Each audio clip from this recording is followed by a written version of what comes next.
Welcome to Babylon 5. Zappers knew you would come.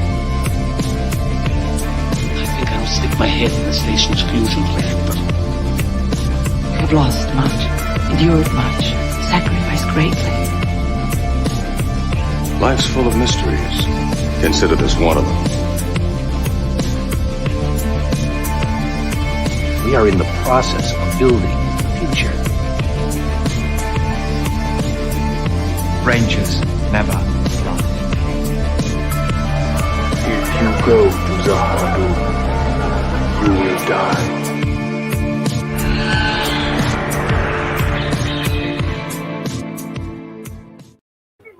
And with that, we're a minute late, but we're still doing okay. Keith tortured my eyes with something he wants me to share in just a little bit. That'll make a lot of you cry, go, what the fuck? And wish I never showed it. And with that, welcome to Babylon 5 Mondays, Season 3, Episode 11 and 12, where we get together and take bets until Meme shows up and how long it'll take. I want to say hi to the chat. I'm going to bring on my panel one by one because they're also my alibis and friends. And first up, we're going to bring Keith, the guy who tortured my eyesight before the show went live. You know what? I wanted to share that with everyone because it shows how important it is to have quality entertainment, especially when it comes to our quality genre entertainment. Very important. Very, very important. Okay. And next up on the list, we have the Rolling Ginger. Hello. Hello. Next up, we have the author, the Blue Hand, and almost a lantern, Adeg Outlaw. I was forced here. Someone call the police. Great having you, Adeg. It was great having you on the show. Next up, the man who not only rustles papers and plays Fortnite, Monkey Jeebus. How you doing? I haven't rustled papers in a couple weeks, and then I may or may not be playing Fortnite. I look again. Just saying. And of course, without further ado, the man who never smiles and has been fucking with his OBS for the last 20 minutes, Spoopy. Hello. Well, for fuck's sake. I'm back to normal. I'm not spoopy no more. Okay, good. No more spoopy. You sound like a Cabbage Patch doll. It's like about to go child's play on people.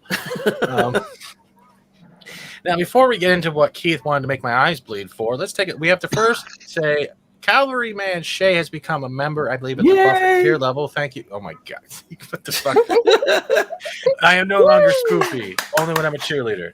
Thank you so much. And if you are a member in the chat, sadly, because someone's channel is in hiatus right now, we didn't hit the 50 mark, so I removed one of the emojis and replaced it with the one that was going to be 50. So you should now see a asthma emoji in the chat if you are a member here. Yes, have fun with that. And with further ado, we have Sir Percival who's requesting docking permission. I don't know if that's a sexual innuendo or he just wants to dock somewhere. Definitely is. Yeah, I think so. It is, yes. Not on me. We have Leia Rose, who says, perfect entrance, Stephen. Loves Sinclair's voice. I do agree with that one. I do agree. We have Mr. Tickle Trunk waving his hands like he just don't care, yet his emoji is still spoopy. Liar. Forgot one. Oops. Yeah, you did. Yeah. I changed it in so many places. You have no idea. We have Archer Colin. How are you doing? How are you doing? And I know I saw a bunch of other ones. We have... Oh, come on. I got to go down the list now. Arwen Avalon. Hello. Hey, y'all. The sausage is global, especially when it comes to Babylon 5. That's never leaving. That's universal. Universal sausage. Oh, not that one. We have Das Wolf, and thank you for being here. Love that little avatar. Jesterson, a brother and gamer who has to put up with a lot of my shit, just as much as I have to put up with his. Hey, everyone. How's my fave B5 peeps doing? We're surviving. Not thanks to Keith. Daryl the Derelict, also known as the Chromosome, is saying, howdy do, buckaroos. That's another movie I got to do. It's Buckaroo Banzai. That's a good one. I'm not addressing Steven's missing chromosome because it's supposed to be back in Argentina looking for baloney. Pod Racing Palpatine, hello and hail to you. Thank you. And I believe, oh my God, Arwen's Rated Owl is not made it. What is Roided Owl? What is going on in my chat with the alt accounts? And we have Rough Girl, who also became a new member and joined us live for the first time on Pub Chats on the weekend, which is very successful. If you haven't watched that, are you fucking kidding me? My chromosome just became a sponsor. What the fuck? I should hope so. What the fuck, dude? Oh my god. We have Mountains of Elysium. Hail, and how are you? We have Shane CT8. Hey, how you doing? I'm not really touching that Royal Owl again. I'll feel like Barry Bonds and my head will get bigger. There it is right there. I will definitely address that in just a little bit. We have Zach's a friend, a member, and a mod. Thank you so much for being a part of this. Have I gotten everyone yet? Oh my god, it's getting so hard to keep track. And Jim the Viking is never wrong. I believe that. Nice to see you here. See a new name in the chat. If you're not new, then I need to learn reading faster. Other than that, I think we have everyone I have claimed. And because we have 2 new members that push the 50 mark, and somehow my chromosome has my debit card, I'll give you 2. Here's the first one. It's going to be left.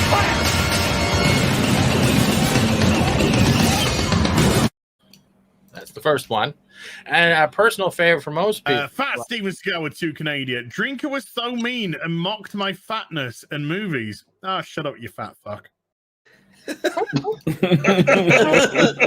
not that loud. The fire and gunshots, it's okay. But we're going to get into Babylon 5 real quick, but I want everyone to go hashtag blame Keith, because this guy had to share this to me on Facebook. For some weird-ass reason, I needed to know that the entire Discovery family got an award for crying and complimenting fucking hair. What? Of course they got an award. Well, Rigged. It's all the same people patting each other's backs because they don't know how to do things for real. Yeah, so same as it ever was. Now, share the second picture. I'm going to show the second one. First one from Michelle Paradise, because check marks don't matter. From the entire Star Trek Discovery family, thank you, Saturn Awards, for this incredible honor and pandering. What a privilege to be able to accept this tonight on behalf of Paramount Plus, CBS Studios, Alex Kurtzman, and the rest of the fucking shills who steal content from other creators and call it a show. And our amazing writers, producers, directors, and cast that have all been fired or shunned away because they don't want to do this bullshit. Sorry, I was paraphrasing. Did I get it all? But I've never heard of this award, so really, who fucking cares? It's been around a long time, but I'm it's sure. It has been sci-fi around stuff. a long time. In I'm not saying it hasn't. I'm just not aware. And the second lovely image I want to share, which is disgusting in itself, and I will go through it, is Best Superhero Adaptation Television Series. The Boys, I'll give you that for the first season. Batwoman, fuck off. Flash, you died at season 3. Stargirl, don't care. Supergirl, you fucked it up. Umbrella Community, she no longer has tits. I'm sorry. And Watchmen HBO, I don't care. I just don't care. I never got into it. I didn't. And then we have the best science fiction television series ever. And I'm mocking the show's pandering, not the people or the people they're trying to represent. I'm mocking that. That's why it sucks, because they're doing it from an agenda checklist rather than writing stories and stuff that grips you, makes you think. We have Star Trek Discovery. No one cares. I've discovered that a long time ago, especially with the Doctor yelling at people on Twitter not too long ago. Doctor, don't care. Lost in Space, I'll give it that because I have watched it and I've enjoyed it, and I am waiting for the season 3 from Netflix. It is a good series. I am enjoying it. Pandora, I have not seen it. No. Raised by Wolves, beautifully stunning to look at and bloody as hell.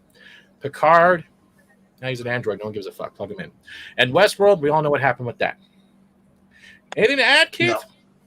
Yeah, I just wanted to add that this was the competition that Discovery had to face in order to get the award. And I had to go back and look this up, but it turns out that The Expanse was eligible. They just decided not to pick it. And why is that? Because it clearly outclassed all Sorry, of them my will to live is combined. leaking out of my mouth. Oh, you should. Yeah, it's like everyone wants a stroke. What would you rather watch, Star Trek or have a stroke? I don't know. Do we have an actual choice in that? I'd rather have the stroke. Well, now, here's the thing. Babylon 5 actually won the Saturn Award in 98 and was outmaneuvered for the years before that. Outer Limits won in 96, and then they won again in 97. And then we were talking about Farscape. Farscape pulled off the triple with 3 wins in 2000, 2001, and 2002. Now, if we look at this right now, this is the Babylon 5 Rewards history, I believe, from 93 onwards, or wherever the show came out. Like, we got an Emmy for Special Visual Effects, Hugo Award. Yeah, nice try, Star Trek Discovery. The 90s are still kicking your ass. Actually, I think 3 Saturn Awards. Best Series on Syndicated Cable Television, Best Actor, Bruce Boxleitner, and Best Actress, Claudia Christensen. Yeah. And they won the Ray Bradbury Award. I haven't heard that award now, like, in a long time. I used to see Ray Bradbury at Disneyland a lot. He had a show. It's called what? Ray Bradbury Theater. Yeah, you always thought it'd be something like kind of creepy, and it just turned out to be like hit or miss. And like, you know, if I remember correctly, I think Discovery may have actually at least picked up 1 Hugo. Picked up or handed as a stalker trophy. There's a difference. I think they may have picked up a Hugo. There used to be that Hugo doll that used to scare the fuck out of me. Oh, shit. And quickly, Tickle Trunk has spoken for everyone in the chat and panel by shitting in it, because that's what we had to tarnish my opening show with. Thank you. I'm kidding, kid, but seriously. Thank you, Big Tickle Trunk, for wiping your ass across that screen. That was problem. Great. No problem. Well, the reason why I had to share that ultimately is to show how important it is that we are getting another opportunity with Babylon 5 and JMS to really rescue this genre from the hell that it is in right now. I mean, for Discovery to win any kind of award, let alone a Saturn award, is just sad. Yeah. So I've been dealing with that since Friday. I figured I'd share my pain. Sadist. I know. That would technically make him a masochist if he likes the pain. He likes to give it to us. That's why he savored it over the weekend. And with that, I'm going to give Tickle Trunk. Has made some bad choices. That's how we can sum up those awards. Now that we're through all that nightmare, welcome to Babylon 5. We got episodes 11 and 12, and we have Ceremonies of Light and Dark, and of course, a very focused, Vir-focused Sic Transit Vir. Both pretty funny and good in both ways, because we actually get to see a rebirth in a way, especially with episode 11. And I know a lot of people, Tickle Trunk especially, yelling in the chat last year, "You didn't talk about this." I'm like, that's because I wanted to attach it to 2, but yes. So other than that, Babylon 5 are heating up. Did someone say global? Oh my God, what is going on? Oh my God, this is like a parody account nightmare right now. Yeah, Daryl's at it again. Arwin's Rowdy STD is like OG Trek on roids. No, that's a lie. Mountains of Elysium says the current Sand Wars should be renamed the Uranus Wars. It seems to represent all the content much better. Yeah, it should just be called the Anus. That's pretty much what it is. You just won an anus. The Anus. Oh, jeez. We have JPR. Hey, how are you doing? I hope I didn't miss anyone, because I'm trying to fight through all of the alt accounts that are fighting over the weirdness. They didn't pick it because they knew Expanse was better than everything listed. That's because it was a show that actually had some content to it. Yeah. And Archer, I really wish it was pre-15. I really wish it was anything from Matt Smith, Tennant, Capaldi, or even Eccleston at that point.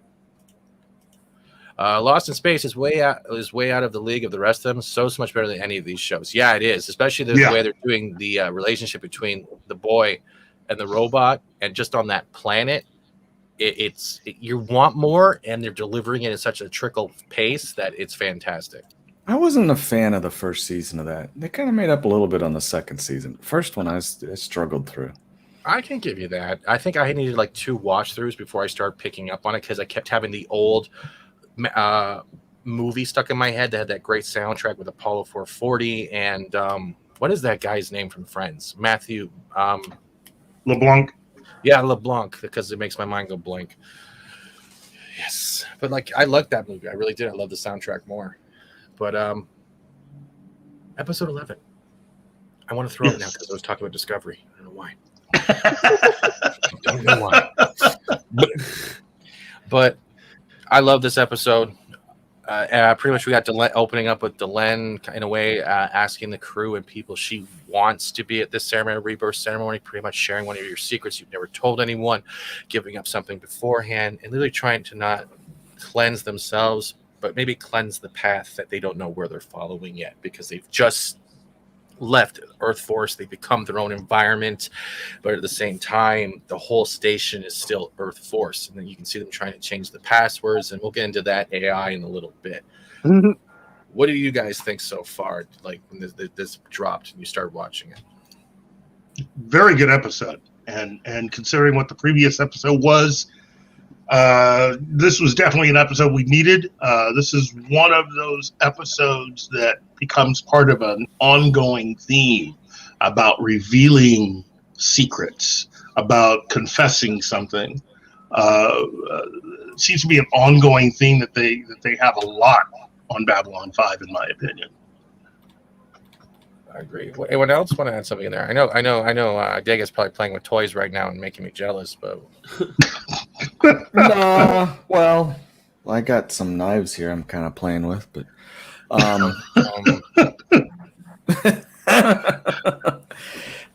you know what? Everyone loves this episode. I have a problem with it, and it has nothing to do with the writing, has nothing to do with the acting, except for the leftovers, the guys from the Night Watch. There was something about the actors that just seemed like I went to a trailer park and was watching a bunch of drunks. It was yeah. Oh, the guy quoting the Bible and stuff. It was difficult to watch for me because those guys were really, really irritating, and they acted fine, but just for some reason, it made me feel as bad as the Discovery winning an award. But that could have been on purpose. Like, we want you to be assholes because you're the bad guys and you shouldn't be here anymore. And that's very possible. At the same time, can I ask a question? Did it feel like it wasn't just their characters were like trailer park, but the acting skill behind their characters before this point felt lazy?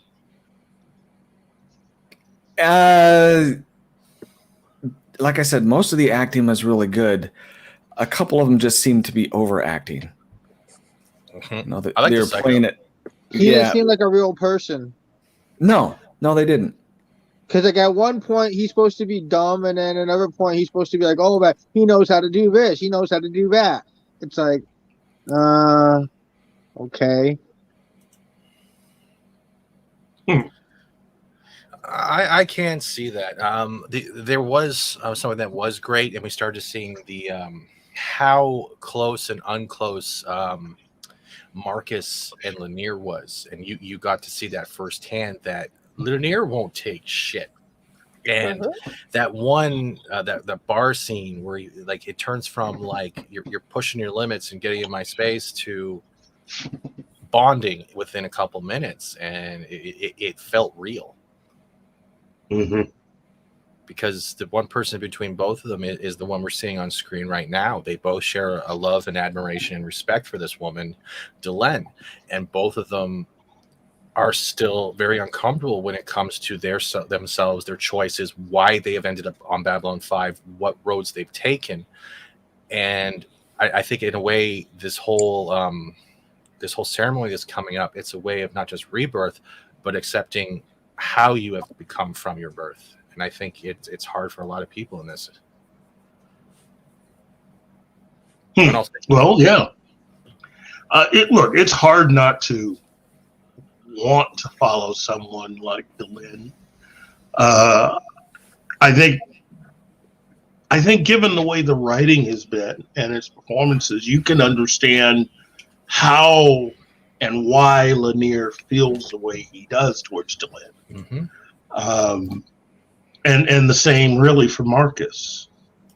added in with what you learned about him and his personal life, especially in I think it was one of the books that he had been introduced in. Really, all these characters, as we begin to get deeper into who they are and who they were, we're also getting a front row seat to who they will become. And that's what a lot of these upcoming episodes are about. One quick second. Sorry, Keith. One quick second. Arch Collins says, "Oh, damn! Is this the episode where Marcus gives the line in 5 minutes?" Yes, this is the one. And quickly, Snow Dub Entertainment drops him with "Goddamn Mongolians!" And with that, Snow, I got. Welcome to City Walk and take an order, please. I was prepared today, Snow. I was prepared. And Jim the Viking quickly says Marcus' path is much darker, while Lanier has dropped into the boiling pot from the start and have to deal with Vir and Londo right from the start. I think it's even more than that, too. I think he still hasn't accepted the fact, even though he is Minbari and he's devoted to Delenn, he hasn't fully accepted the trusting of humans. Even humans being trained in the ways of Minbari when it comes to the Rangers. And you see it when I thought he was going to like Hulk choke and pick him up like 4 or 5 feet off the ground going, what do you think you're doing? Just dangle around like a rag doll. Like you saw how pissed Lanier can get if you invade his like bubble, man. I was like, I like that guy. Well, we saw how pissed you can get in Twilight Zone. Well, that's slightly different. Look, you got to remember, it's only been 10 years since the war. So while that may seem like a long time, not really. And considering what that conflict entailed and how close they were as far as wiping out the human species, I think there's a lot of hard feelings for many Minbari. Because also have to understand that I don't think every Minbari understands the reasons why they stopped. No. So, they haven't been told. No, they haven't been told. Sorry, Kate, go ahead. No, I was agreeing that makes sense that they haven't been. They don't know all the governmental information, and because they're not allowed to, and that's not how their culture works. And it probably was for Lanier this great opportunity to work with one of the most revered religious caste persons, and then he arrives at what turns out to be a human shit show, because that's what we do best. And and so he's probably very confused by how our politics work, how other species and interactions work. So he's just holding on to what he knows, and he knows Delenn, and he trusts her. So but making himself trust others she trusts probably has been the biggest hurdle in his story. Well, he's actually one of the most dangerous people. The most dangerous person in any organization or movement is the believer. You know, it's the quiet ones you got to watch out for. It always is the quiet ones. Yep. I quickly want to add in quickly. Jim the Viking says, Great Council did actually keep the truth from Minbari people about why they surrendered. Yeah, they did, because they didn't. I don't think they were ready to take that. Also, they lost. What was it? The Black Star. And they were still not over that. So, things are. We've seen that through the seasons, how the Minbari have the cast and how certain people still react to it. Lanier knows. Lanier does know. Yeah, he does. I just think there's a part of it within himself that he still doesn't accept it, because now living amongst humans for as long as he has. Right. That's like what I mean is that he may have known once he was given this position and moved up the ranks and thought it was going to be something else, and turned out, nope, it's entirely different. And that takes time to adjust to when something is not at all what it seems. I quickly want to say Mountains of Elysium, they did everything wrong, by the way. I just want to catch up for the past weeks. They say I have a lot of repressed anger. It's not repressed anymore. I love that. That's a good one. And there was another point made, which came from Arvin Avalon says Delenn goes down a path with Earthers that Amir can't quite follow. I do agree with that too. She's literally like the the dividing line of a highway. She's on both. She's right in the middle, like the middle fence. Yeah, and again, it's almost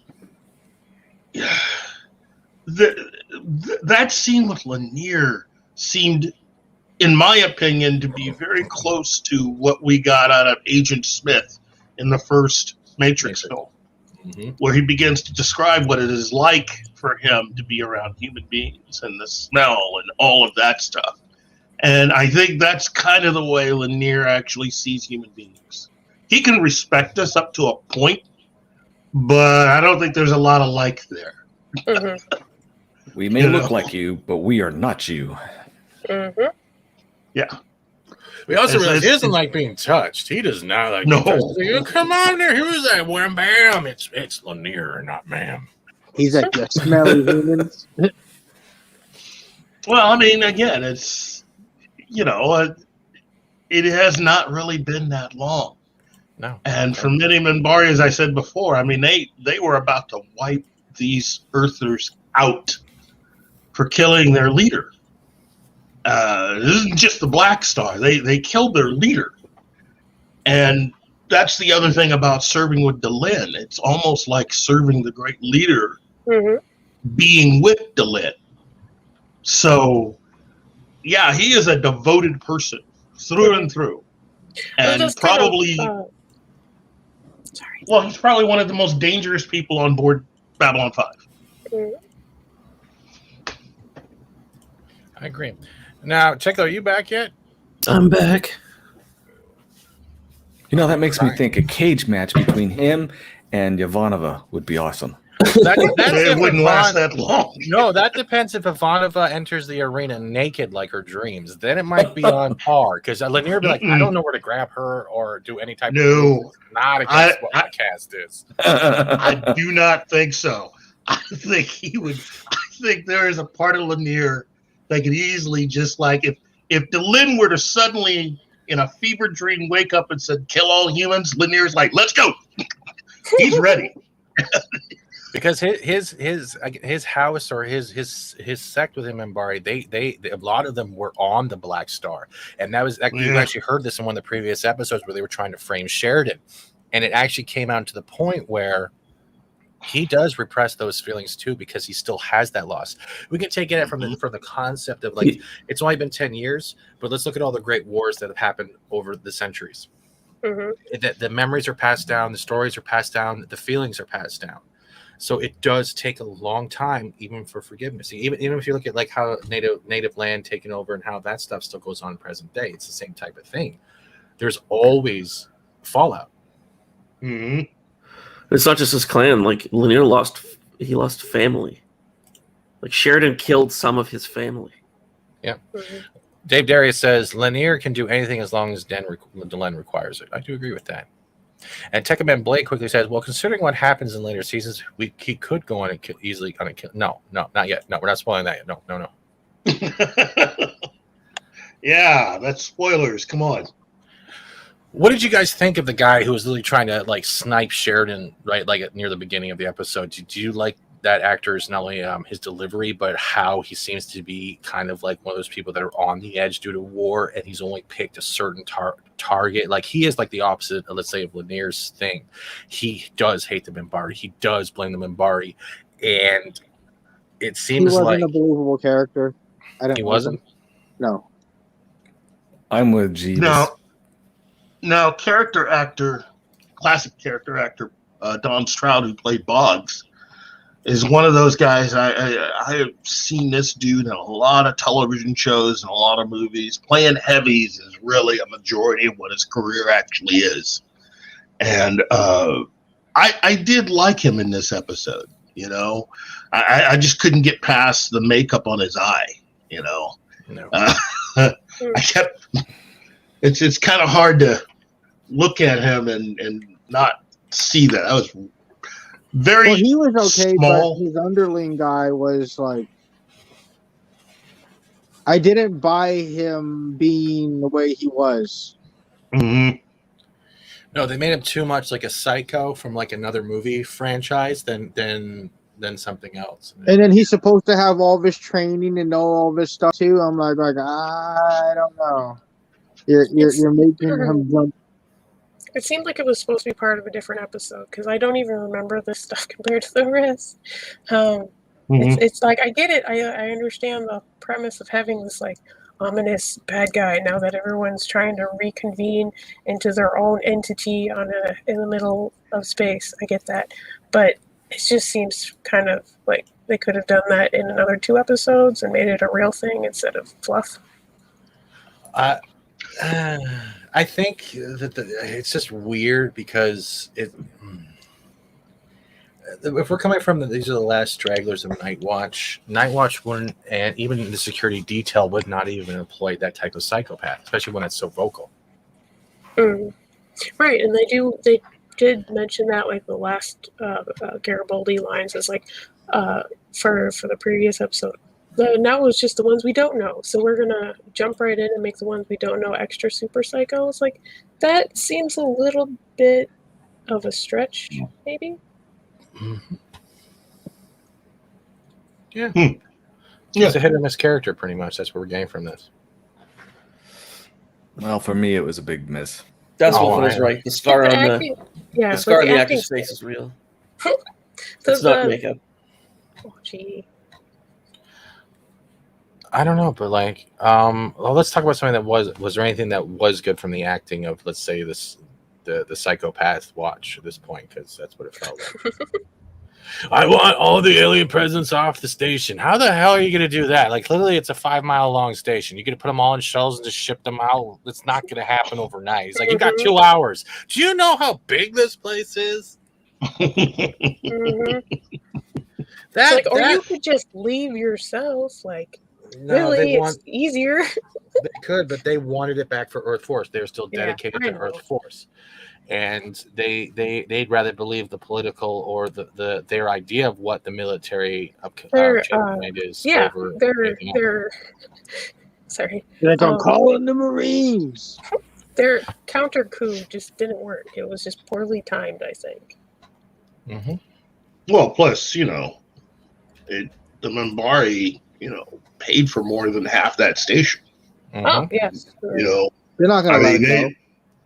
Yeah, it's to me that's the poor part of the planning and their thinking, which is the first 4 stations. Earth, I think, invested what little we could in those stations. Babylon 5 was pretty much it, and we weren't looking to do anything else. Had it not been for the Minbari, I don't think Babylon 5 would have been built. So then it's trying to show that Earth and President Clark and all of them are just like dumb, and they don't know what they're getting themselves into, basically, and it's causing a nuisance, I guess. Well, I mean, I don't think it's really so much Earth as it is, their new friends, their hidden secret friends. That is Babylon 5's creates an incredible strategic opportunity. That if a particular side gets it, in this case the Shadows, that'd be a good place to launch a lot of attacks. Yeah. Missing an important part of this episode. Go ahead. That's what I was going to try to get to. It's like, here we go. I'm going to miss some things, so go ahead, guys. You all have free form here. Well, this actually is, if I had to narrow it down to 2 favorite parts of this episode, this is definitely one of them. You get to see Londo at his... Become the Joker? Yeah, his diplomatic best or worst. He's doing it for his country, but he's also using his intelligence to overcome someone he knows is quite conniving and evil and wouldn't listen to him otherwise. He took the plan from the Joker and Batman. I want to quickly jump in, Jim. We're not. A lot of people, there's some people in the panel that haven't even watched this the first time yet, so we try not to do any of the spoilers. And they're both WB productions, so. But we do know about the Shadows a lot. building up to it 2 episodes at a time. So we haven't forgotten. We know they're pulling the strings. We know they're looming in the back. It's going to happen. That's why Keith sounds a lot more relaxed over the last few weeks, because he's like, I can't wait. I got to tell everything. Then he'd yell at people about spoilers for like 20 minutes. It was They're like horrible. Bela Lugosi and I do appreciate that. Pull the Yeah. strings. Yeah, well, this poison thing isn't just a Batman and Joker thing. It goes back. Shakespeare's written about it. It's over and over and over again in history. It's the quiet little manipulation of politics. Yeah. But the poisoning thing with the 2 parts. It's been done before. But that's the best part, because then when kind of go to the next episode, you have the complete opposite experience than this interaction, which is, it's interesting. Right. Because, like, you're not supposed to like this slimy friend who's not really a friend, and he ended up being part of the reason why Londo had to kill one of his best friends who was a friend. And it's all messy politics. And it's entertaining if you enjoy that, because I have really weird hobbies. So, Yeah, Lisa was funny. He was cool. Wasn't he? Wasn't he? What's her name's dad in Stargate? the actor? Yes, he was. Why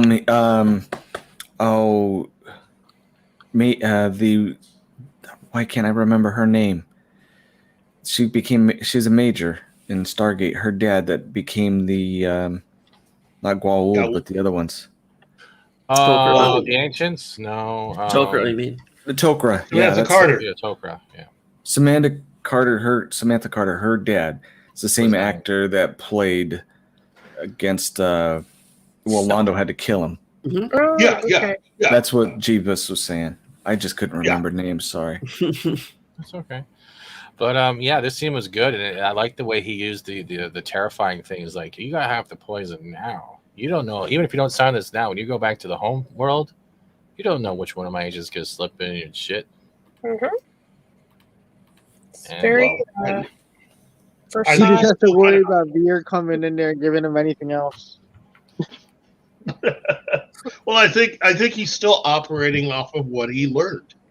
You know, I mean, Londo is still wanting to avoid his darker fate, you know, and this is an attempt. Although, even more so than that, it's also really to protect his people, because Londo can understand what Morden in the Shadows actually mean. You know, they aren't really the kinds of people that you can easily make deals with and come out unscathed. You know, and he's suffered. And in his mind, if they can easily make him suffer in a sense, think of what they could do to his world. So the Shadows are the genie. They're the genie in the bottle. You know, you get your wish, but at what expense? The monkey's paw. You're always playing with the what you want and what you actually get. Mm-hmm. You have to be specific, otherwise it just ends in disaster. Yep, and so he was trying to correct his wish, and he was playing with fire, just too hot for him to handle. Mm-hmm. Too cold to hold. All the Ghostbusters. Well, he still has some semblance of a soul left, although at this rate, how much he'll be able to keep by the end. Well, it's like he's debatable. Playing the same politics he's always played, thinking it can undo the politics he's played, and that's not how it works. And it's, good time.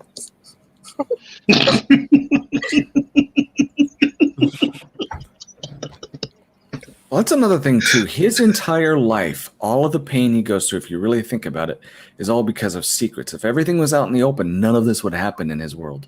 Mm-hmm. Yep. Yeah. But has he ever had anyone to confide in? I mean, really, though. Vir's probably the closest confidant he's ever really had. Well, because of the way that their entire society is ran, this is the way it's always been. Right. You know, in many ways, Londo represents an old way of doing things. And by sticking to the old ways in this particular instance, it's probably cost him almost everything he holds dear. He's watching everything slip through his fingers. Well, we even see that in a later episode. But quickly, Mountains of Legion says, "Do you think the Shadows would ever have blue check?" No, they don't. No. But How do you know they're not here already and they have them? They have a new representative, and their representative's name is not Mr. Morden. It's Tickle Trump. Kurtzman, is that what I heard? No. But he's stuck to the old ways because that's who he is, and at the same time, it's also protecting him because he's still in the old ways when it comes to political games, scams, and schemes. So in a way, he's like the OG gangster. Yeah, keeping shit down low. It allows him to stay on top. He knows how to operate in the old ways. That's what he's good at. He spent his entire life getting good at something, and now it is scary to get to a point in your life where you suddenly realize that in order to move forward, you basically have to throw out everything you knew or know and operate in a different way. And Vir represents a new way.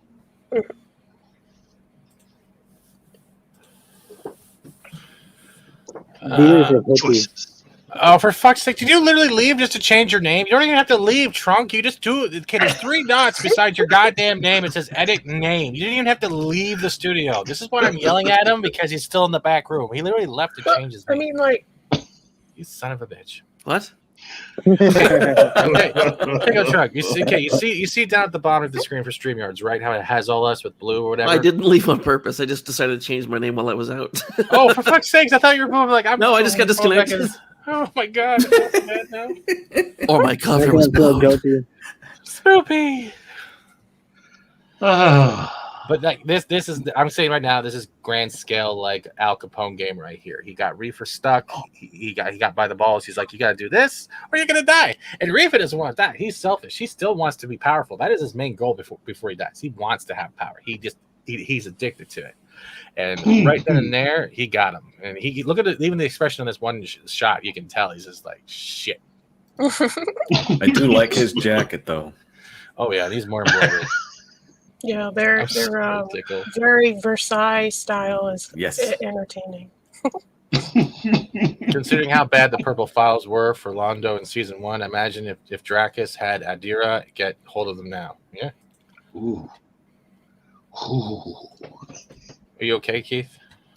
I'm just thinking this move here pretty much, whether he meant to or not, it pretty much puts Londo a lot closer to the throne. Actually, this is the move. It is. This is totally a pivotal move. Had he been nice and go along to get along instead of putting his foot down, he would have probably had a sooner death than he does. We could talk more about it later because we'll start giving things away. But well, I'm not saying I mean, obviously everyone dies. That's all I'm alluding to. Right. That's all I'm saying. Kiss me, you ugly bastard. Kiss me. Are you talking in a mirror? That's kind of weird. No. It was there's a no joke. mirror here. I know there's no mirror here. I was actually sure mirror. You know. I do know. I know the jokes are. It's those things that have puns and stuff. Tekeman says one of you will be emperor, and after the other one dies. So technically, 2 people are getting closer to the throne. Yes. My Das Woman says textbook Machiavellian. I hope I said that right. Yeah, you did. Wow. Like this. Entirely like space Italians. Space Valiants? Really? Italians. I thought it was more French, but yeah, I get the idea. Their French and Slavic aesthetic combination is fascinating, and that's exactly what it is. Yeah. We're getting an important character with this one, and that's the AI after rebooting with the new command codes. And that AI is like, but come on, that AI was funny, man. Your mother and I have been talking, and he's blamp. Why do you guys sound so sensitive? It was just a little criticism. Why do you have all these tech people poking and prodding at me? I'm like, I would never want that. That's you kind of really should stand up straight. Your mother and I have been very worried. Yep. Yeah, exactly. And we were forgetting the other comedic thing just before the reboot is when they're giving their codes, right? And literally Garibaldi just says peekaboo, and and both Sheridan and Ivanova just look at him going peekaboo. Pretty much Ivanova goes peekaboo, but like they're looking at him going, really? That's your code? God dang. Well, he's right. You gotta No one love would've guessed Garibaldi. The- You gotta love Garibaldi. There is a brilliant line in this episode, and it comes from Garibaldi, and I do love it because it shows his humanity. I'm afraid all the time. But I'm afraid if I give in, I'll be lost. Something around that. And it proves that as much as he does everything he can for security, is that he's always afraid, but he uses that fear to keep him on his toes. And that's very Bruce Willis light of him. And I appreciate that line. We get a lot of great lines near the end of this episode, especially after that. It's very objectivist of him because he's eager to learn, and that's how he copes with whatever fears come about. I'm totally talking out of left field because no one knows what that is, I guess. I'm sorry. It's okay. I have to fly, citizens, somewhere a crime is happening. Hoot. What the hell, dude? How would you have guessed? Now, did you guys have any favorite parts of this episode? Wait, hold on. We got Tickle trying to jump into the chat. Now, you look you look very stressed. This is not good. How about something to eat? Maybe a nice piece of brisket. Go suck an orange. I love that AI. Anyone have any favorite parts of this? Or anything they want to bring up that I've missed? When they take the ceremony to Delenn and Medlab, because you get to learn all of these secrets. Although, if you've been paying attention, a lot of this stuff you could figure out. Yeah. You know, it's just, when the characters admit to them, it's a confirmation. And not the last time you'll be hearing some confessions. But starting with Sheridan admitting his love for Delenn. And then, of course, Garibaldi, his fear all the time. And Dr. Franklin was a good one, too. I think I have a that's problem. His addiction.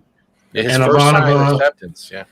You want representation? There it is. Ivanova. She swings both ways, and she's a powerful woman. I love Talia. Too bad her mind games never worked on me. Yeah, I still disagree, but whatever. I do think that having a friendship with someone who she had prejudice towards made her less prejudiced, and that's all it's about. And you can take it also that way. There's also another way it could also have been. I loved Talia, which means I loved the original Talia, not the personality that took over. That's true too. Yep. Yeah. That's what I mean. Like she developed a friendship with someone she had an initial prejudice towards. That's a significant and human thing. Yep. Das Wolfen quickly says that ceremony is actually the point where they really left the Earth Force in their minds. True. But they also did this ceremony, and think about it this way. It was already too late because Delenn couldn't perform because she literally took a knife for Sheridan in the back. And even Lanier says it's already too late. The time has passed. It has to be done within a certain time. And they went out of their way to still do the part they were told, and they did it one by one. And Delenn saw that other races, especially with everything's gone over for the last 10 years with Earth and Minbari, is that they can respect cultures and each other, even by a simple ceremony. You can see that in her face because she knew, she had a gut feeling they were going to do this. And I'll put a picture up in a little bit because a lot of people are excited about talking about this part. But she already did something way beforehand. And at the same time, I'm saddened for Londo that he did not see what was being offered. And it wasn't about the debauchery as he made it. It was about the fact that he could have people to rely on and wasn't just himself.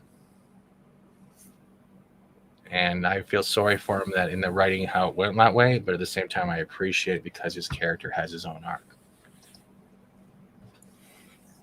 Yeah, Yeah. Sorry, I didn't mean to take your thunder, Keith. No. I was trying to remember. You know, as I said, confessions or at least finding out deeply things that are hidden, especially from one's own self. That's a part of an ongoing thing with this series and its characters, especially given what today is. There is an episode in the 5th season called Day of the Dead that will also do a lot of that same thing, as far as revealing certain things. Yeah. I love that episode. I like that one too. Oh, I appreciate God, that how is they spin a real human thing into something else very creatively. And if anything's like quote unquote Halloween episode, it's that one. Yeah, that is a Halloween episode. It's really smart. But it's also written. It was written by Neil Gaiman. Oh, okay, that makes sense. I'm not a big fan of his, but that makes sense. I see that now. Go ahead, Tayadega. No, it's just when this show had finished, it was like a year or two out, they started putting these things out on DVD, and I decided, you know what, I'm going to buy the set. There's a cool space online. They're selling the set. I got it, found out, well, it's a Chinese knockoff. And so I'm sitting there burning through these CDs, watching the show, thinking it's great, but it didn't quite match the American version. And on the end of one of the CDs was Day of the Dead, and I was so pissed because I couldn't watch the episode again because it wouldn't play in my player. Oh, jeez. So I have a couple versions of it. The final 3 episodes of the 5th season, the final 3 episodes of the series, is some of the best character work as far as how to write characters out I have ever seen on any series. You know, I mean, you're sad because it's ending, but it's the way they write a lot of these characters out. And instead of trying to do it where they cram all your goodbyes into one episode, they space it out. Mm-hmm. So there are certain characters that you say goodbye to before the series is even done. Mm-hmm. So, like in real life, you know. It's like when someone gets a promotion, your work team changes, the tech team gets re-enabled. It's everything. It's like when you change schools or change provinces or states or countries. Yeah. It's all very well done. Very, you know, again, this is, I think for those of you that have finished the show, because I can tell some of you probably have jumped ahead. I've never seen this show in my life. Never once. You can see what I mean, you know, especially when you, for me, whenever I rewatch it, I always get a little choked up once we get to objects in motion, but because it's like a movie from that point on. I'll give you this. I'll give you this to you guys right now, and maybe I don't know if you can make the same promise. I suggest none of us watch when we get to that point, the final episode of Babylon 5. None of us watch it till that day. Before no, because we won't be able to talk. There's going to be a lot of. That's the point. Okay, but I accidentally watched it out of order, and it's still good. And I'm probably the coldest person you'll ever know because I had very little emotional attachment. Son of a bitch. So, but you actually found it to be very entertaining, right? Yeah. I mean, entertaining's one thing, but like emotional attachment, I don't know. I just kind of. Keith ugly cries. It's all predictable, I guess. It's my reaction. 1 second. Though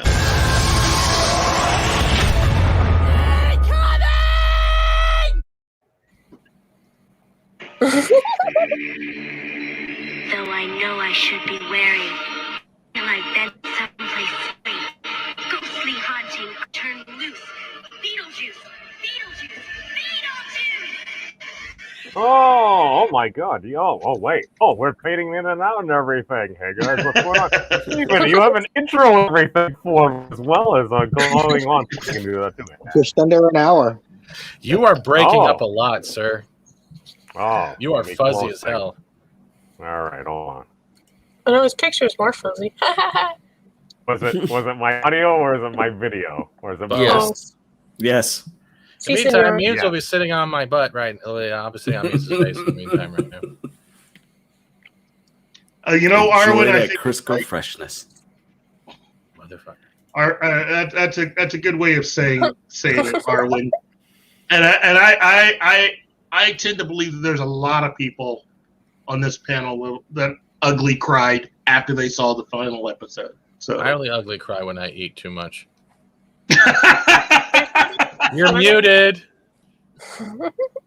I teared up at the end of this episode. This was a very well done episode. Episode 11? Not my highest rating, but it's good. Very good. it is a very well Just done saying. episode. No. You see how it all comes together and everything. Well, this is the ritual. This is the thing that must be done. Why? Because you are Mr. Lanier, and that's what Mr. Lanier does. So, Memes, you caught us just talking about before we get to episode 12. All right, wait. How long is this timer? What was the poll win? Does anyone know? 56 minutes. Munberry time was the poll. So it looks like Munberry time won because no one got it right. An hour. Well, I'm not rounding up. So Munberry time won for Memes to show up. You Prices cheating are bastards. rules. Don't go over. So You it's get a little blackjack extra change. rolls? Sure. Okay. Lady said so. Anything you Continue. want to add to this episode, Memes, that you liked a lot? We've covered a little bit of this episode, so you got caught up. Is there anything you loved about this episode? Ceremonies of light and dark. I just remember there's a lot of BS going on, kind of like Kate said. It's like, all right, a lot of this is kind of obvious. Oh my God, Sinclair cares about Delenn. Imagine my shock. And it's playing everything up. And again, it's a tale as old as time. Commander and the Minbari. Forget the Minbari juice. I don't need to belabor the point. This was a good connecting, bringing together episode and add in a few crazy people that just like to shoot things. And quickly, I'd like to say, Brett Cohen drops in with a fat Steven Seagal only ugly cries when they tell him the buffet is closed. No.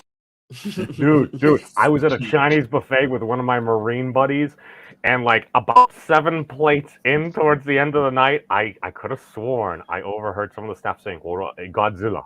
And I think they pointed over there. And I'm like, no! I understand that maybe I should be offended, but as a longtime Zilla fan and a Scaly, I totally took it as a compliment. My favorite comes from the set of John Panette, where he's like, "Oh, I love sushi." He's like, the guy came over, was like, "You've been here 4 hours. You go home now. You sumo. You eat like Free Willy." What does that mean? It means you eat like Free Willy. Have you ever seen When Harry Met Sally and one of the you need to see that. How have you not seen that? There's a cut scene where Harry and Sally are at a Chinese restaurant and she's giving her very specific order, which is very specific because she likes it the way she likes it. And Harry's just like shrugging it off and the waiter's getting annoyed, and there's no talking, it's just a cut scene kind of thing or turnover. But it's funny because it's a Chinese restaurant, so the you can feel the language barrier in the body language. Hey, you big boy! It's a great movie. Highly recommend. It is a good movie. Very good. You movie. have been here 4 hours. You need to go home now. This is also a good scene. Yes, this is Rebirth, and I love these uniforms. I really do. I do too. Delenn has good taste. Can we buy these uniforms? Kinda. I was going to say we could have matching uniforms. Yes. There are polos apparently with the shirt that exists, but the whole uniform. Yeah, I got one. Of course. Shane Nolan says when Harry Met Sally was, I was about to say, his magic.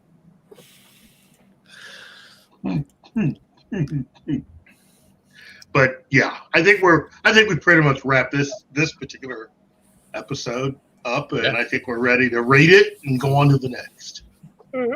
As Keith commandeers the voting, oh my God, Maria with Tiantelli, nice to see you here. Maria, hello. Hello, Maria. Let's see. if we're doing from the 10s to 10 Minbaris, I give it a 7. 8 if I count the AI, because the AI was just something that put in there. And Oh yeah, this is the episode with that. Yeah, that was funny. Oh, Garibaldi. And the funny thing is, I'm sitting there. I'm like, I think I know the guy that the AI is based on.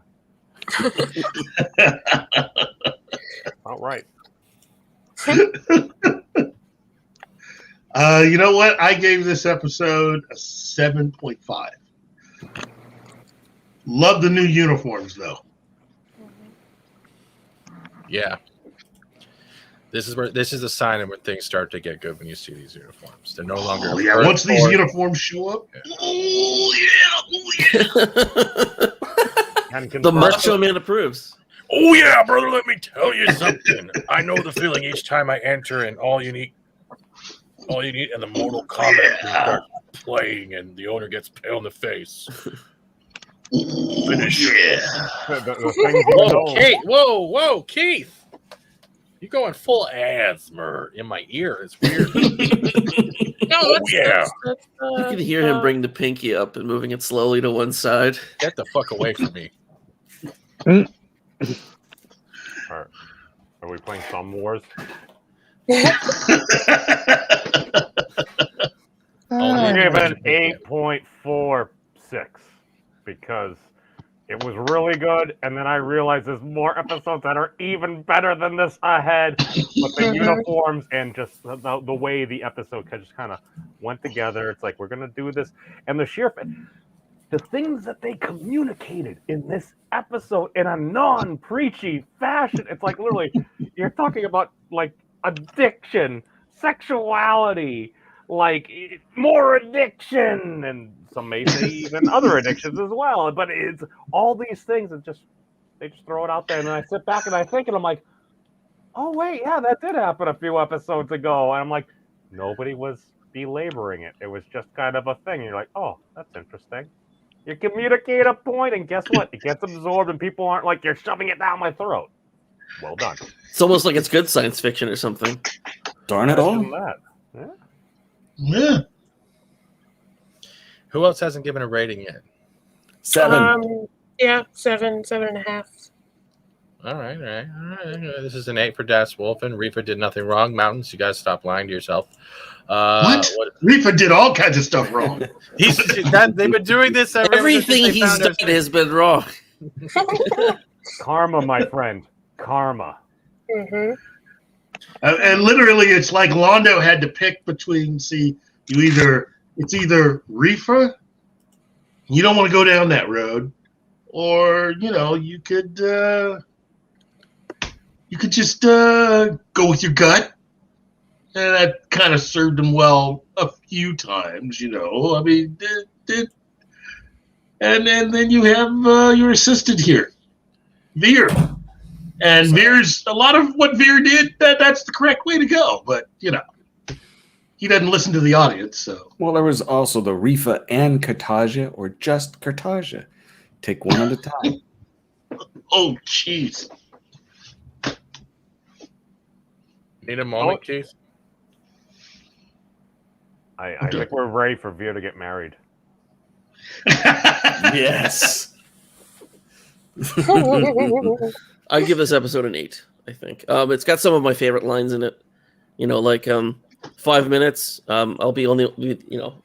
Help me with the information, or in 5 minutes I'll be the only one at this table still standing, and they all laugh. And 5 minutes after that, I'll be the only person in the room still standing, and then they all laugh. And then when the camera comes back to the scene, he's the only one that's standing. Really, there's like one person he's talking to, or 2 people left over, and he's interrogating one.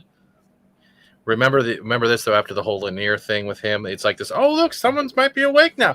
I've always said it's better to be polite with a baseball bat than just be polite. However, it's like I've always said, you can always get more out of someone with a 2x4 and a kind word than you can with just a kind word. I believe it. Walk softly and carry a big stick. Yes. Carry a big stick, ladies. Come on, I was getting through it. He's I love how you Canadian, just say folks. big stick and then He's keep growing. Canadian. We have hockey sticks up here. Jesus Christ. And Canadian bacon, so what's your problem? Do they come in wrappers like Twixes where you get like a left and a right one? We don't have 6 of them. We're not Centauri. Oh, wait, what?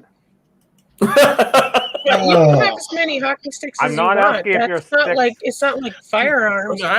No, I'm actually talking about the next episode because there's actually a moment where I Ivanova and know. Veer are talking, and he's talking about his 6. What do women Oscar want when Myers. things get intimate? Oh, you mean first base? No, we have 6. You see, Oh man. 1 is kind of 2 is it's pretty good. By the time you get to 5, it's and then she stops him. I like.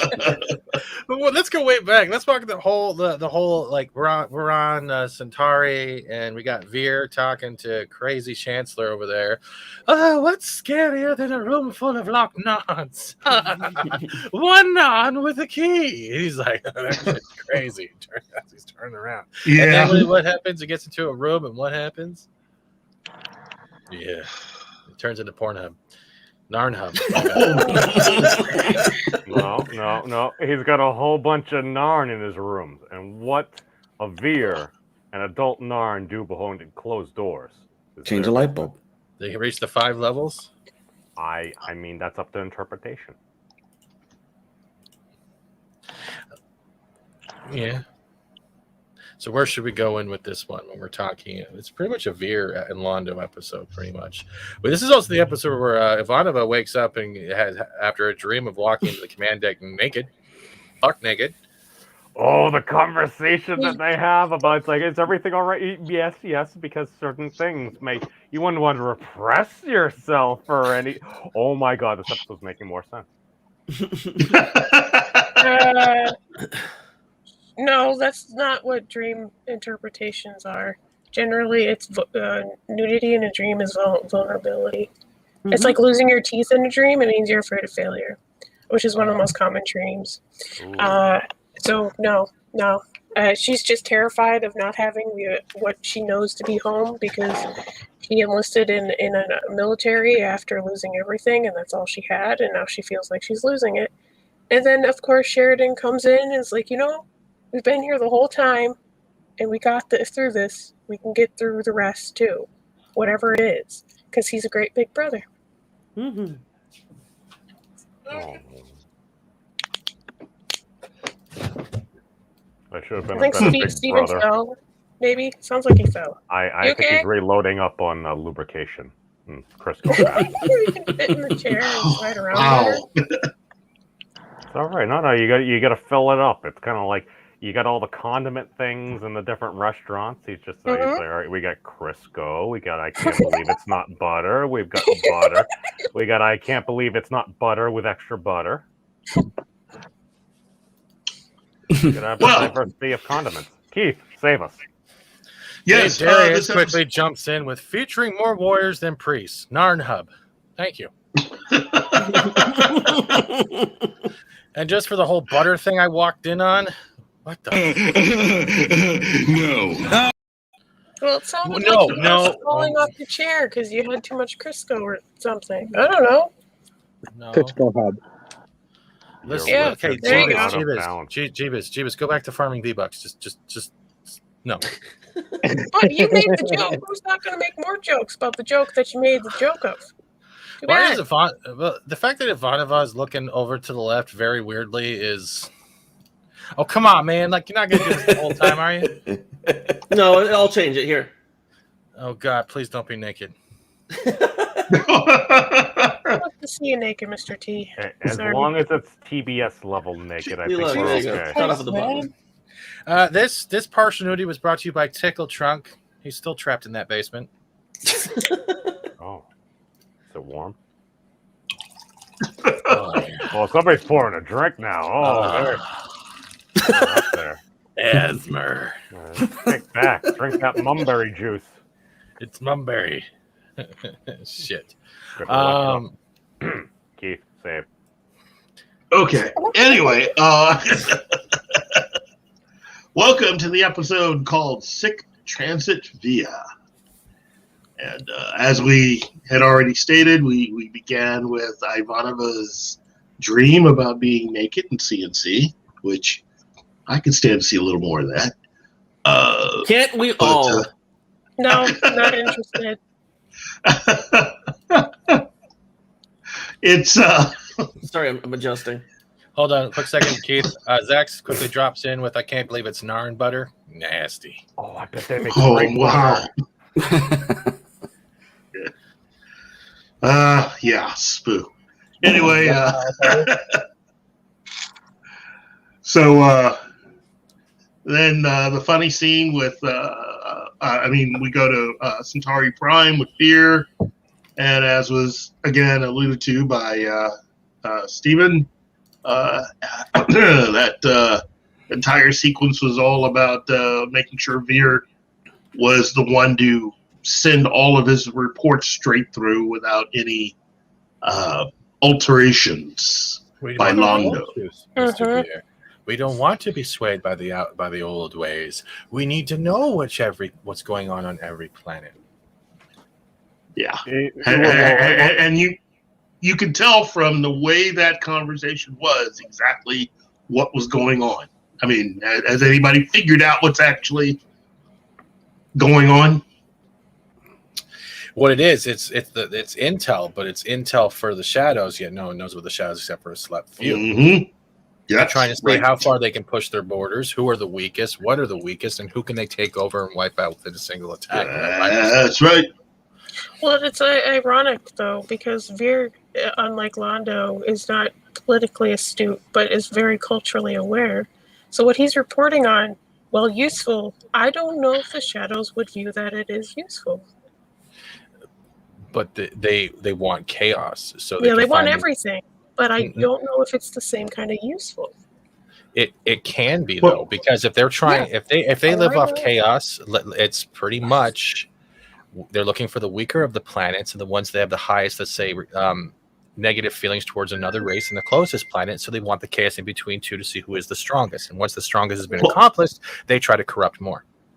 Plus, it's safe to say that they do not have any agents in and around Minbar. No. So what are like galactic trolls? Mm-hmm. In a way, yes. Yeah. Dude, I might have to side with the shadows. I don't know. There's an argument to be made for that. There is. No, but go on, Kate. My point is that because Vir's essentially the polar opposite, and he's culturally geared towards these conversations about Minbar and all that, it is very useful. But I just, because it's upstream from everything that Londo knows, I just don't know if that's how, they never allude to that's how the shadows work. So chaos, yes, but are you going to get chaos out of architecture? Not entirely true. It depends. What if the architecture is a weapon that can destroy another race's planet? Yeah, well, that's okay. Then that's spinning it for them in their way, but I mean that's a slightly different. I get what you mean. No, I agree with Kate. Sorry to cut you off, but it's I had not even thought about the whole intel from the Shadows perspective until you all just said that right there. I just assumed it's like, all right, you got a new boss in there. They actually want to know what the heck is going on, rather than it's like, because you remember in previous episodes, like you got Londo correcting Vir and stuff. He's like, no, say they are not a very ambitious people or something like that, rather than being rich with culture and everything. It's just like, well, it does appear that some of these parts may have actually had some influence, or perhaps been written by Mr. Londo himself. It's like, well, yes, he was trying to assist me with my things. It's like, oh no, my dear boy, you just know blah blah blah blah. Just actually let us know what's going on. And they did that corny Narn joke he couldn't stop laughing about. Well, I mean, again, as I think we've already, as has been hinted at, there is a connection to certain leaders and the whole thing about drinking a lot. So, as we will eventually learn as the seasons go on, especially I think in season 5 what the connection is. But hey, it's as much as I can talk about without actually revealing anything major. So You're good. I try.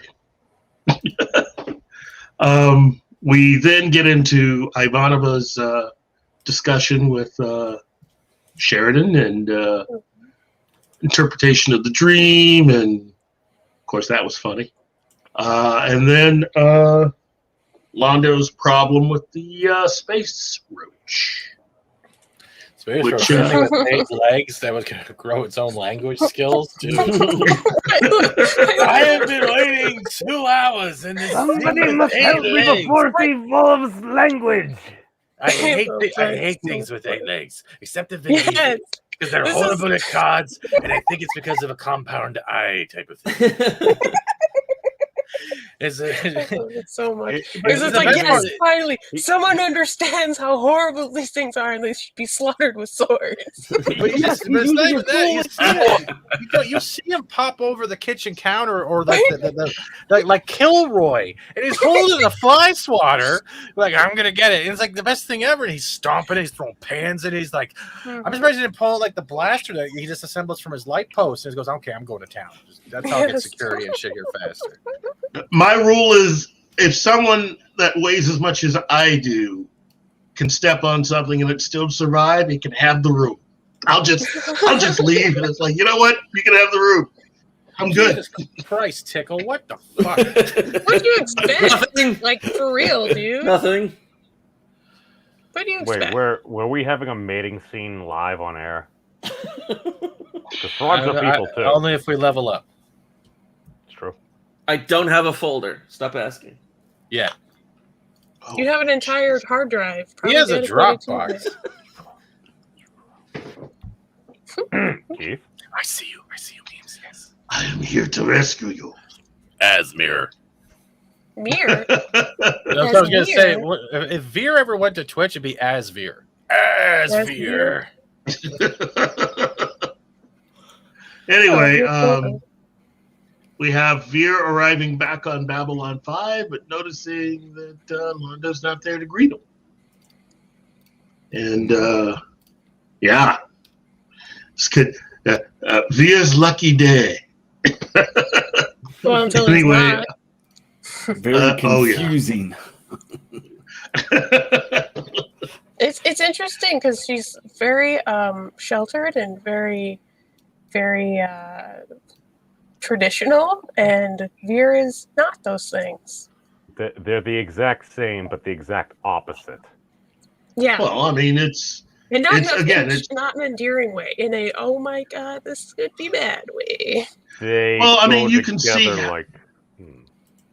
you can see how Londo wound up with his wives. I mean, it's not so much love as it is just status and the ability to move up. Yep. You know, and Veer is a rising star. There's probably a lot of really beautiful women that would love to be married to Veer, because, you know, he's definitely on his way up. Yeah, I don't know if he knows that. Careful with the clips. That's different. Sorry, I'm gonna say it's not careful with the clips. We don't know what is owned by what company and how they will claim that. So I'm gonna say to be careful too. Yeah, that's why I stopped. Thank you, because I'll sick memes on you. Oh, no. Mountains of Lissom quickly jumps in. I wonder if you could keep some of those space roaches as pets. Put a collar and a leash and take them for a walk. They might even play fetch or talk back to you. Eventually. It's like a Beetlejuice. Hail, Caldera. There you go. Roasted with garlic. What the I love you guys so much sometimes. I'm sorry. I watched the video. I knew exactly the moment you were talking about. Dude, get them some thorax hard hats and just put them on a job site. Let them just build everything for you. They're not army Compensate ants, them well. though. They're roaches. They're not as efficient. Do we know that? No, we don't. I think I don't we think I kind want of to. saw one. It's kind of big. Alien individuals of any nature often are hesitant of creepy crawly things. Mm-hmm. Gives us the heebie-jeebies. I think the main protagonist for Londo in this whole episode is pretty much that bug. It's a great moment because it breaks up the monotony of his politics. Mm-hmm. Someone And I already set think their Keith phone just to got his Christmas? wings. Does someone already set their ringtone to Christmas? That's Keith. Is that what that was? That was Keith's phone. Yeah. Better watch out. My dad You was singing better Christmas not carols yesterday. cry. Stop. You better Oh my look God. out. The shadows will make you die. Let me just say, in my defense, I am just one of those individuals that I do believe in the holiday season. It's not holiday season for like 24 days. That dog does not like that ringtone. I think Adega stubbed his toe. It's after Halloween, Keith. You're fine. I disagree. I know. It's not after Thanksgiving. I was Yeah, wait till expecting Keith- Thanksgiving. No, I was waiting for Keith's ringtone to literally be gobble, gobble, gobble, gobble, gobble, gobble. Oh, right? That would be more appropriate. Now that he's muted himself and gone completely Oh, awkward, let's hate on the man's Just ringtones. Let the fair. man That's all. guide us through Babylon 5. Anyway, Got your back. Beer's wife, our prospective wife, and interesting conversations. And I mean, I like that they try to pass her off as this sweet daddy's girl, and then she says horrible things. Mm-hmm. Well, It's that's like, dude, this bitch is fucking nasty. A monster. Fucking killer. Do you relate, Kate? No, Just I wondering. don't. Oh, I'm not nasty, but if you're gonna call me that, then fuck you. Just teasing. This ding dog won't be quiet. You haven't massacred the bugs.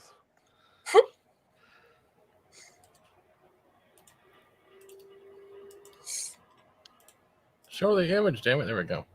I like how also Ivanova made Sheridan into a Centauri, and it was bad Photoshop. It was very bad Photoshop. No, it wasn't. For the time and for considering she probably had absolutely no skill doing that, she did a beautiful job, and it's hilarious. Well, it also illustrates the fact of how many people in the universe of Babylon 5 would really look over a Centauri photo that detailed to try to make it out if it was this rogue captain. Mm-hmm. Like they don't care about. They're Like, not oh, looking that for hair. and they don't Got care it. about the Centauri. Right. Sorry about the dog moments. I Oh, got don't apologize. her. It's a dog. No one's gonna be elsewhere. mad about a dog. I mean, yeah.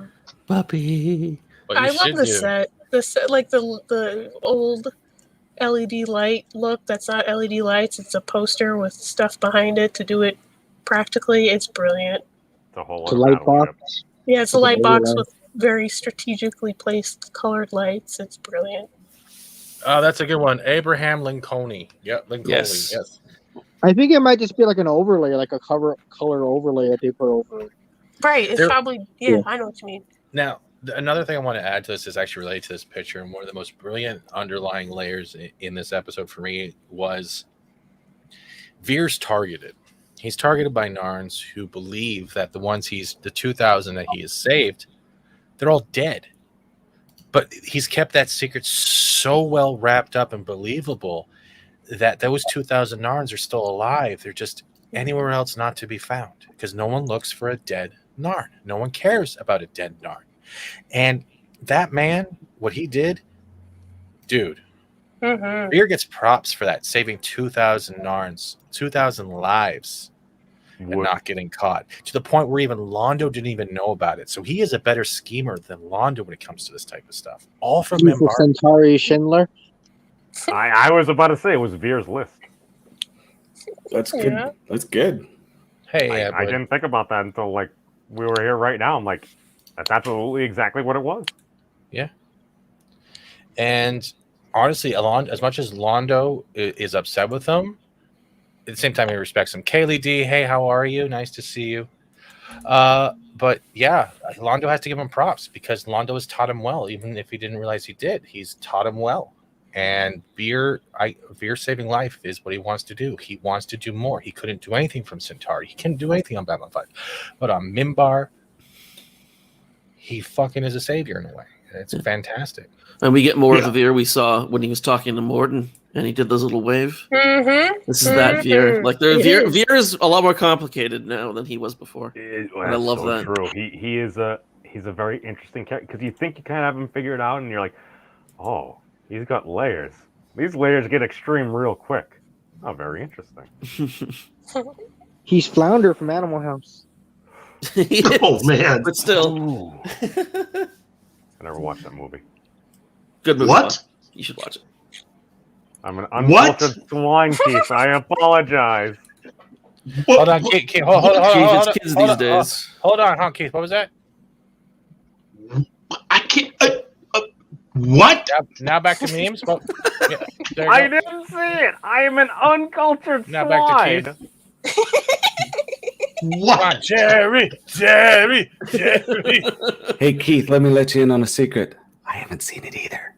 I haven't What? even What? part of it. Oh my I know. God! What is We're all going on? heathens. We're breaking the internet. My goal is What achieved. haven't we seen? Because you all started sounding like was it Little John? Animal House. Animal House. What? Yeah. No, you're not doing it right. What? Take this context right now, and if we all didn't like each other, we'd probably be flaming each other and doing videos about each other on the internet. Sorry, I tangent at one time. Wait. Animal House was the one where the cat got into the cocaine and was running around the cop's feet until it burned a hole in the ground, right? What? What? Which movie did I watch? The one with Belushi in a toga. And National Lampoon's Animal House. Yeah, and then he also I food think fight. it's a 175 bottle of Jack that he just shotguns, and Belushi literally did that lot like in the take. I thought that was Dude, Where's My Car? Not shotguns. What's it called when you swirl No. it and then drink? I don't know. I don't remember what the fuck that's The called. Whirlpool. Okay, Wait. So wait, there wasn't a scene where the cops are on the lawn of the house and the animal is just running around the feet? I don't know. Tripping balls? Stop saying what, Little John? What the hell? I think that was just Little Keith. Okay. What? Minbari. Oh God. Yes, Kelly, thank you. Dude, I haven't watched a lot of films in a long time. I'm going to get something wrong, but I remember one scene from an Animal House movie where the cat got into the cocaine or the crystal meth and was running around in a circle on the front lawn near It the probably end. would be cocaine. Yeah, you're probably right, but I haven't seen that. That was the dilemma here. Are you sure that was a movie and not just like 10 years ago? 'Cause sometimes, like reality and fiction, they can kind of blend together. Sometimes reality is stranger than fiction. Sometimes it's better. Yeah. In the word of a famous poet, go fuck yourself. Poet? I love you too. I do.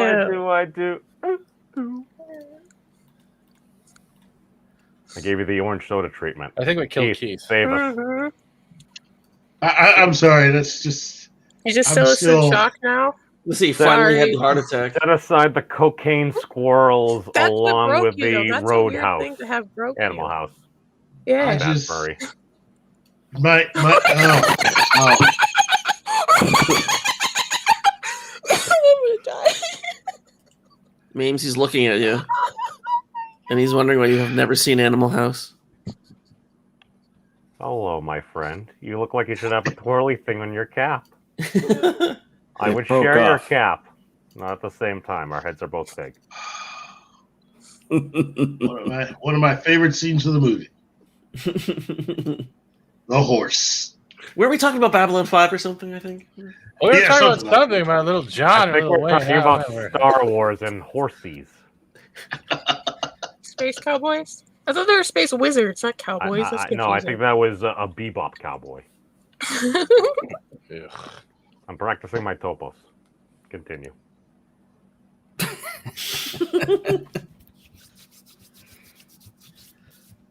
Go on, Keith, before you have a stroke. He's Okay. thinking murderous thoughts. No, just I'm still, it's still a bit much considering, how much of a classic Animal House is. But anyway, let's get back to it, shall we? So then we have Via meeting Lyndisty. Man, I can never pronounce her name. Lyndisty. Lyndisty. Yes. Lyndisty. Lyndisty. Nice lady. Zathrus. Nice young girl. Nice young girl. Anyway, Nice young girl. she has. They are betrothed, and she's ready to settle down and be Mrs. Via. And Vir acts accordingly, like Vir. Oh, Vir, by the way, your wife is coming. What? It's like, yes, your wife, you are now betrothed. It's the rest is a technicality, but you are technically married. Enjoy. She's a wonderful girl. Well, it's not that they weren't felt like that technically was married very yet, but they were going to be technically married. Yeah. They were So they were arranged weddings Yeah, by their it's an houses arranged. back up Minbar. Yes. Mm-hmm. And again, Vir is quite a catch, considering that his star is on the rise. But he doesn't realize that. Like, he's so unaware of how likable he is. It's so sad. He's just he is just somebody trying to do the right thing. Mhm. You know, I mean, he is one of the good characters of Babylon 5. I mean, he tries to always do the right thing. Objectively good. Objective. Well, I mean, compared to say like you have Lanier and you have Vir, and now that we've known a lot more about the two of them, Vir tries to do things, I think, out of the goodness of his own heart, whereas Lanier is doing exactly what he needs to do in order to fulfill whatever duties he has. You know. Not that he's not a good guy, it's just that there are limits for him. So, anyway, enough analysis. No. That was beautiful. You left it at exactly the right place there.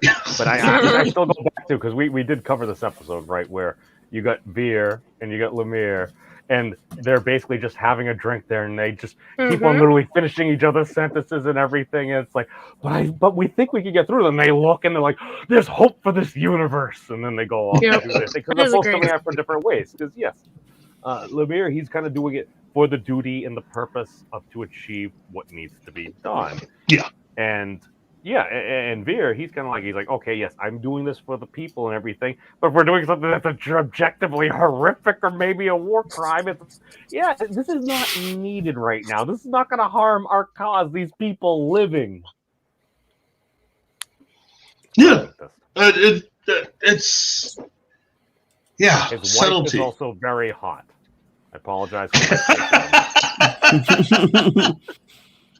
We call those fiancés because they aren't really married yet. So, betrothed at this point in the story. He's a dangerous. Yes, very much so. A lot. Okay. Anyway,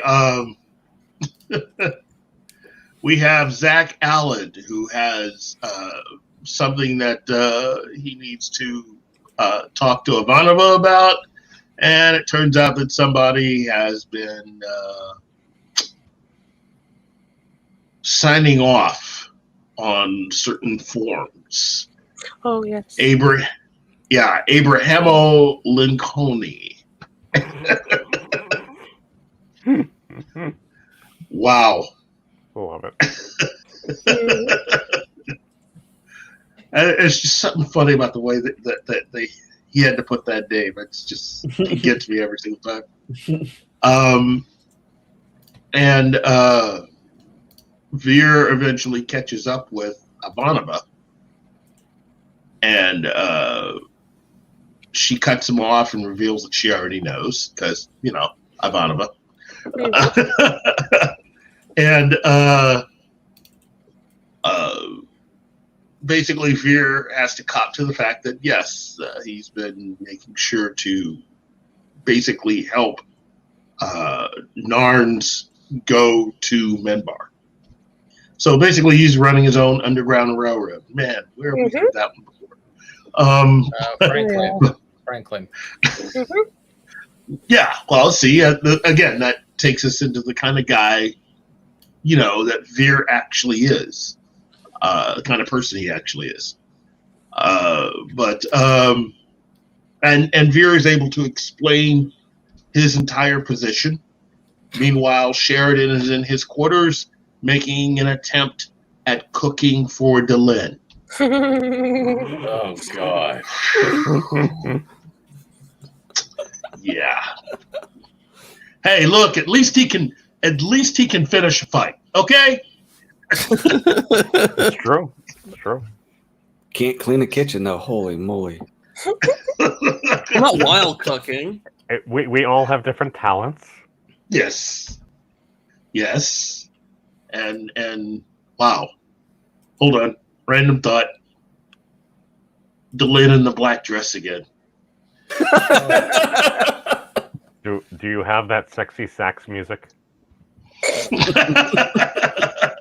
Steven, note, add the sexy sax music. Yes, because I got a sax on hand. Yes, that's exactly it. No, I'm telling you to rip. I'll do it for you.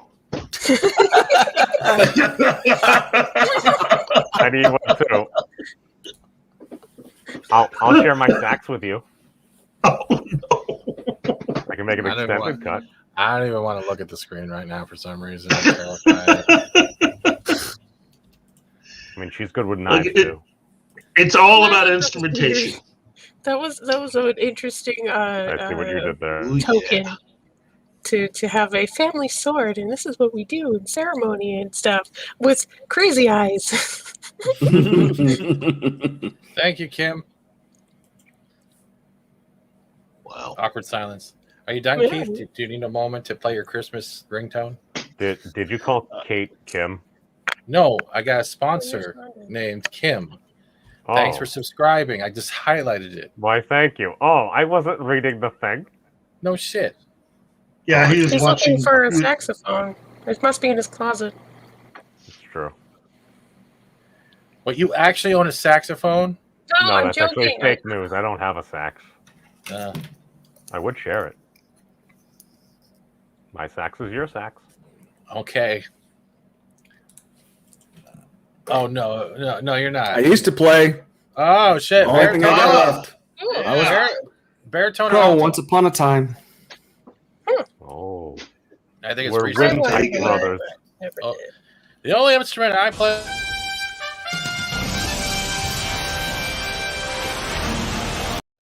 That's not what she said. I Sword so flute, remember when I had that. And to helmet? be fair, it auto plays. You just push a button. Yeah, I know. My mom Like- fought other moms for it. No, wait, that was a proton pack. Sorry, fake news. No, his cook sucks. His cooking sucks. The Florence sucks. She keeps trying to hide it. It was bad. It was bad. Yeah. The salt was just right. Osman says he blew sax as a kid. Cool. Yeah. Back to you, chat. No. So, Delenn, assume you hear some sexy sax music. I suppose I could have actually played it, but we've come too far at this point. So, yes, Delenn tolerates Sheridan's cooking. Yeah, the back of the plant. Whatever, plants need to eat. Does that plant die later? Kate, this is something you would notice. What? What? If Sheridan's cooking killed a plant, that was part of the set. I didn't. I This might be something to look for, because that would be a super Easter egg. It would. Anyway, let's see. We get back to Sheridan showing that he's not much of a foodie. And let's see. Lyndisty. Man, I can't pronounce her name. Lyndisty. Anyway, Lyndisty, yes. Like Mrs. Dynasty V. and Linda. Lyndisty. Ah, thank you. Mhm. Basically, Lyndisty finds Vir, and Narn approaches with a knife, having found the murderer, air quotes, and attempts to charge.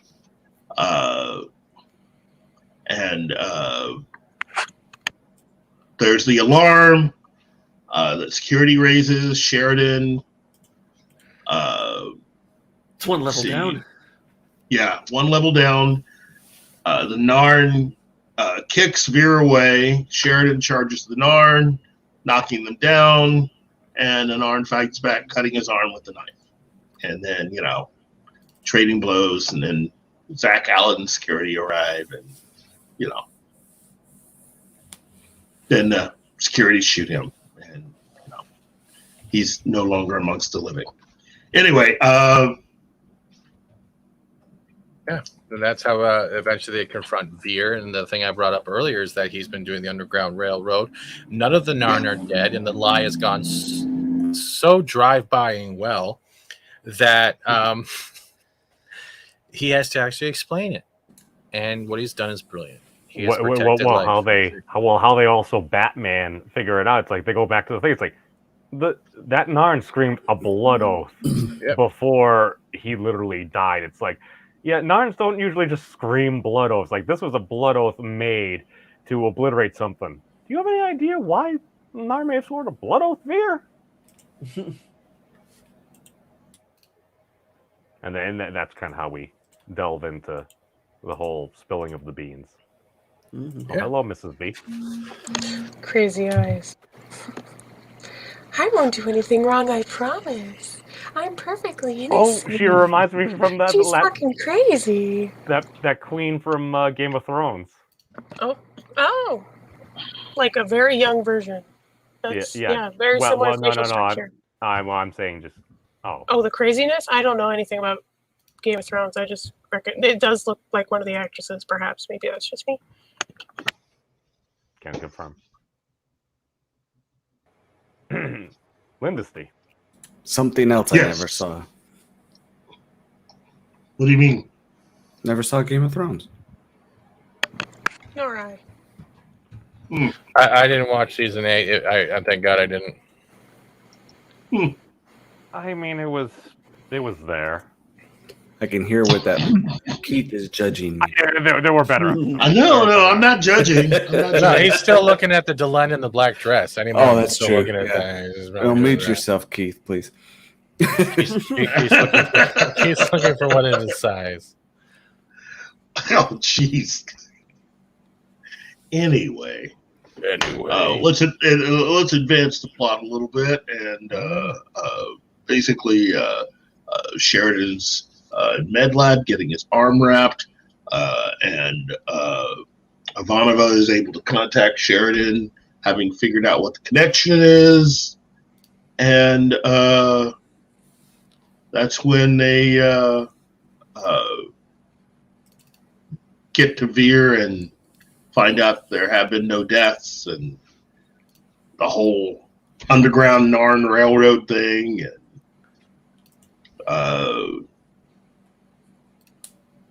that's when Vir finds himself in the garden trying to figure out how things go, and the future Mrs. walks in. Yeah, Act 4, this should have been a sign.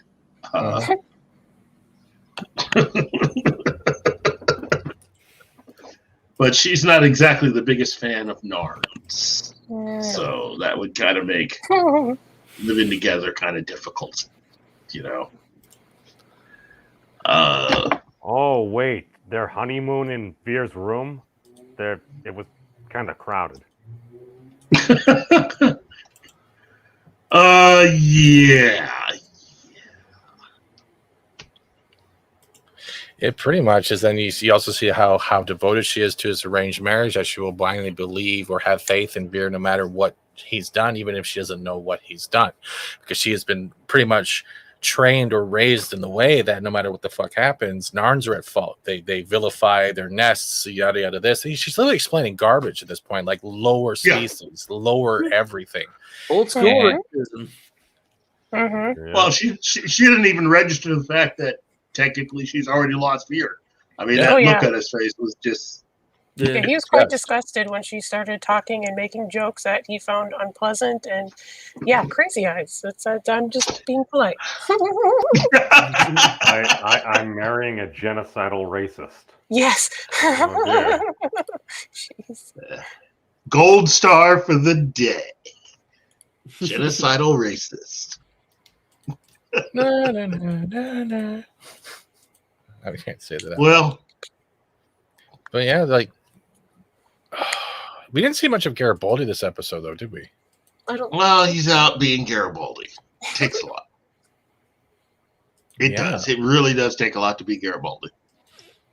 I feel for anyone that has to take on that role in new series. Yeah. That's going to be some. That's going to be tough to find someone. Well, I won't be surprised if they do, because I thought Starbuck wasn't going to be someone they could replace, and yet they found someone really good. Well, that's also if they decide to Battlestar. carry the role of Garibaldi forward. You know, they may just True. not have his character. So, but that's what's so exciting about this reboot or reimagining of Babylon 5. Right. There are Sorry, so many different directions they can go. It would be a Well, good that's ode like- to all these old stories if they just changed them all. Where Lana Well, was that's the thing. You don't need the same character, but you can have like the same character archetype embodied in a different type of character. It could be That's right. male, Yeah. it could be female. You could do a gender swap. You could do a it's not technically really a snake one then. race swap, Like, as long as it's done well.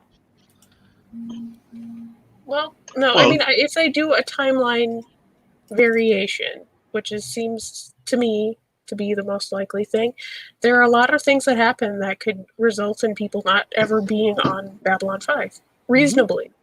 Like, Mhm. and it would not, and you're right that someone else would be that personality, but it's still an entire different story. And even if they have some Mhm. overlapping themes, but that's everything, so it's not like it's ruining something. It's a different timeline. Well, if you don't have them,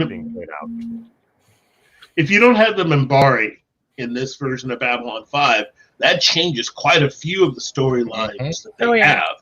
In fact, I think he's coming up with a whole new storyline. I'm thinking it'll be some of the same characters, but a new storyline. Garibaldi will be in the Psychor. Do Oh, you God. really Bruce think? Willis score. Oh, God. Oh my god, that would be amazing. Do you really think that he wouldn't use the Minbari in it? I think that'd be disappointing, but I mean that would be very interesting. I'm actually curious about that now, Keith. Yeah. Again, there are all kinds of options open to him to being able to do this. And if you really want to create something that gives a kind of, you can create Babylon 5 without having to go through and use everything that the original series had. And Like so, a prom scene. well, not even just that. I mean, by taking characters, changing characters, even having whole species not existing and or creating new species. You know, I mean, even the reason for the station could be different. They didn't have to. I mean, in the new version, they may not even have an Earth Minbari war. That would, yeah, no, that's totally possible. It's very interesting. Or they could even explore other basically races throughout space and go into different sectors that maybe even the show itself didn't explore. So you're basically filling in the okay. No, you got my dog jogging. Zax, do I have to time you out? Do it. probably. Fuck. He's joking. Well, no, you- he's joking. He's joking. Yeah, it's all jokes until it's not. So Yeah. there you go. Learn when to draw a line. JMS Elysium says JMS is putting episode commentaries up on his YouTube channel. Yes, I heard about this. He mentions things he would like to have done and may foreshadow what he will do. So that's actually a pretty good way to look at it. Dip. You know, when he's doing things like that, it gives me a lot of confidence that it'll be a good series. Well, he's getting active feedback. Right. And that's with Dark Matter. When I did with Joe, he did something similar where he didn't name the episodes. At first, he just episode 1, 2, 3, and the execs got down his throat. So he went to the fans and he said, well, pick one. And he would name lines out of the different episodes. All the fans picked all the episode names after that. So, you know, Joe's doing, or JMS is doing something that seems almost similar, where I think he's really serious about building something good. It looks very promising. Well, also, there's going to be a lot of talent available soon. With Lost in Space ending and a couple other major shows ending. Ruby Rose is looking for work, you know. Well, I mean, as far as Watch your mouth out with soap, sir. You're going to have a lot of writers. I mean, look, I look at it this way. Anyone that has worked on The Expanse or any of the other science fiction shows, especially those that are about to end, like Lost in Space, you can almost tell that a lot of those writers probably won't wind up working for Discovery or Picard. You know, that doesn't seem to be the direction that they want to go. And anyone that has any real experience isn't going to sit around to be lectured by someone who just doesn't know science fiction, let alone is a good writer. True. So going to work for JMS could be one of the biggest thrills. And if anyone that actually works currently for Discovery is within the sound of my voice, that's probably the best thing you could do is get away from those vultures over there and go to work for JMS and learn how to truly write. Keith, now not to break the internet or anything, so what you're saying is George R.R. Martin should go and write for Babylon 5. No, George R.R. Martin should finish his goddamn books. I gotta mute memes for that. That was I mean, it had to be done. It had to be done. Yeah. I would rather be licking windows or being Keith than sitting outside JMS's window right now trying to figure out the plot for the season right now. Because everyone wants to see a cast that is this happy and having fun. But they also don't want the old shit destroyed. And that's why a lot of people are kind of torn in the middle, because they want to give hope. They don't want to give enough hope that it ruins them. But it won't ruin them if you sell the past stuff. You don't have to acknowledge the new stuff, but you don't even have to watch it. But at the end of the day, it's up to us to choose to watch it, accept it or not. Yeah. That's the brilliance of free will right there. There's got to be a balance to this stuff because we are being inundated with crap right now. And when shows like Discovery can win awards for being craptacular, it just shows that we really, really need JMS and the writers back as soon as possible. Yeah. So wait, what I'm hearing is it's a 3-foot putt, but we still want that hole in one. It's hard to get. You know what? Hell, even an eagle, we'd probably be fine. I'll take an eagle. It's true. It's true. I'm very excited for what JMS has planned. In fact, if I were in charge, I'd just go ahead and greenlight everything right now for him and just say, yeah, just do it. Now, remember when we first covered the reboot news on that episode that never became an episode, but pretty much a discussion for 2 hours? Keith actually was very hesitant, but he kind of flopped a little after he read the tweet longer and got into it. So knowing Keith and his Jurassic history, I'd say just take it with a grain of salt and maybe see it from his eyes if you can. I'm not saying accept it. I don't think any of us should accept it until we get to know the cast, what their history is, and whether or not they're being hired for quality of their skill or the quality of their checklist. And I think that's where it comes down to. Yeah. Well, that's the thing. Whatever you're going to do, just do it awesomely. And this is the problem you can run into with almost anything when you start to try to do a purity spiral. Because it's like, all right, once you have an amazing series, whether it's Babylon 5, whether it's Star Wars, Star Trek, it's like, this was amazing. Wherever that peak is, whether it was the very beginning, maybe it was within the first season, the first or second, third, odd movies, even movies, whatever you want to call it. It's like, if all of a sudden you're like going to hold this up, like, this is the best thing ever, this is what I've absorbed, and you're going to literally in your head be like, nothing can top this. Well, nothing will probably top that then, just because at that point you're convincing yourself of something. And what gives me hope, And Adega was touching upon this. The sheer fact that I just put GMS's YouTube. I didn't know he had a YouTube channel, of course, because it says something else with synthetic this and that. But he is there doing things. But this is the thing that, based upon what you all have told me, he was so good at being able to interact with the communities on the old message boards. It's like, oh my God, we have this new media and everything. Why don't we use this? Why don't we actually interact with our fan base? Maybe our fans can give us some feedback on different ideas, how different things would come. And then if you could strike that balance, it's like, is everyone going to be like, every single thing is a 10? Why? Because we need to say it's a 10. No, you could say it's like, all right, no, that was a 7. That was a 7. It was a decent showing, but you know, it wasn't my favorite. And then when you get those absolute gems, you're like, 10, mother effing 10. Because we can. Apologize for that profanity. Okay.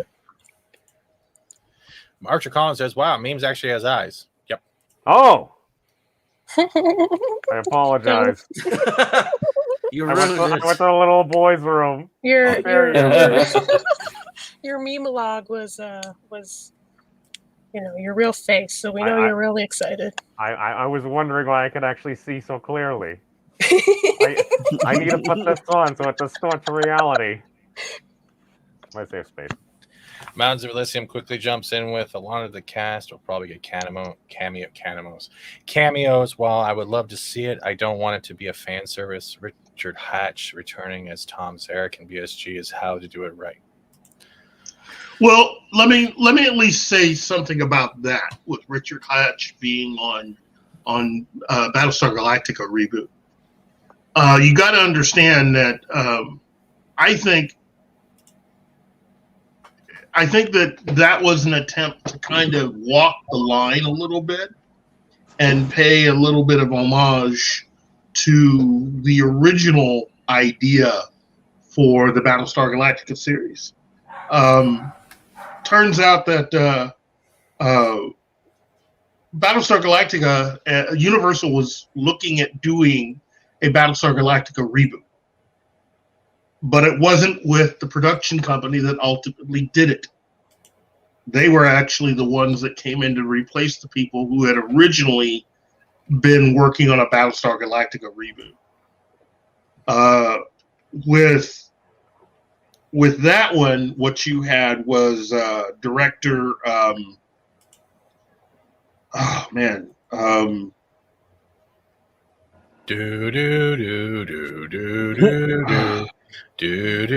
Bryan Singer. There you go. So yeah, that's it. Bryan Singer was working on a Battlestar Galactica series, and he ended up running into a few problems in post-production for X-Men 2. He left his partner here in the States, and he went back up to Canada. And in the time that it took Bryan Singer to straighten everything out, he and his partner had been kicked off the Universal lot.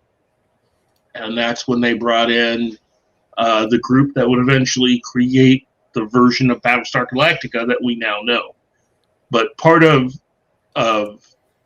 his original vision, Bryan Singer, was to have some sort of a cross between a new idea or an updated version of Battlestar Galactica, but also having the original actors play their original roles in that new version. Kind of seeing what everything was like for that ragtag group in the years since the show went off the air. And so this new version of Galactica, I think, kind of used part of that idea, and having many of the actors that had played on the show make cameo appearances or even have semi-regular appearances is kind of a cool idea. You know, as long as it doesn't interfere with the episodes and the course of your story. Believe it or not, there are quite a few people that probably had no idea who Richard Hatch was when they watched the newer version of Battlestar Galactica. So it didn't bug them. They didn't notice. So, yeah.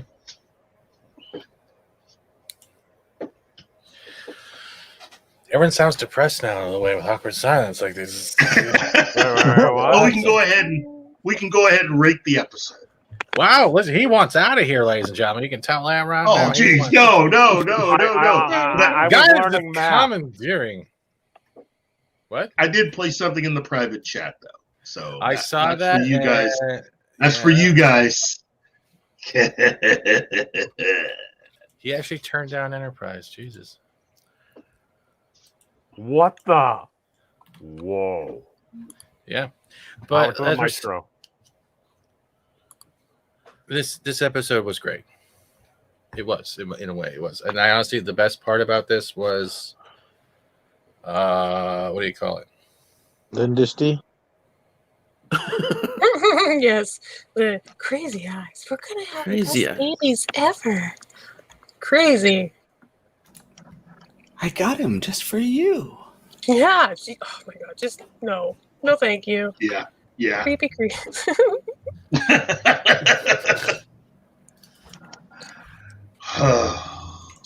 Yeah. Psycho woman.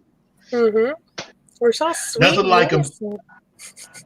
As that's the kind of woman that will cause you to have to sleep with one eye open, hugging your pillow tight. Never put it in crazy.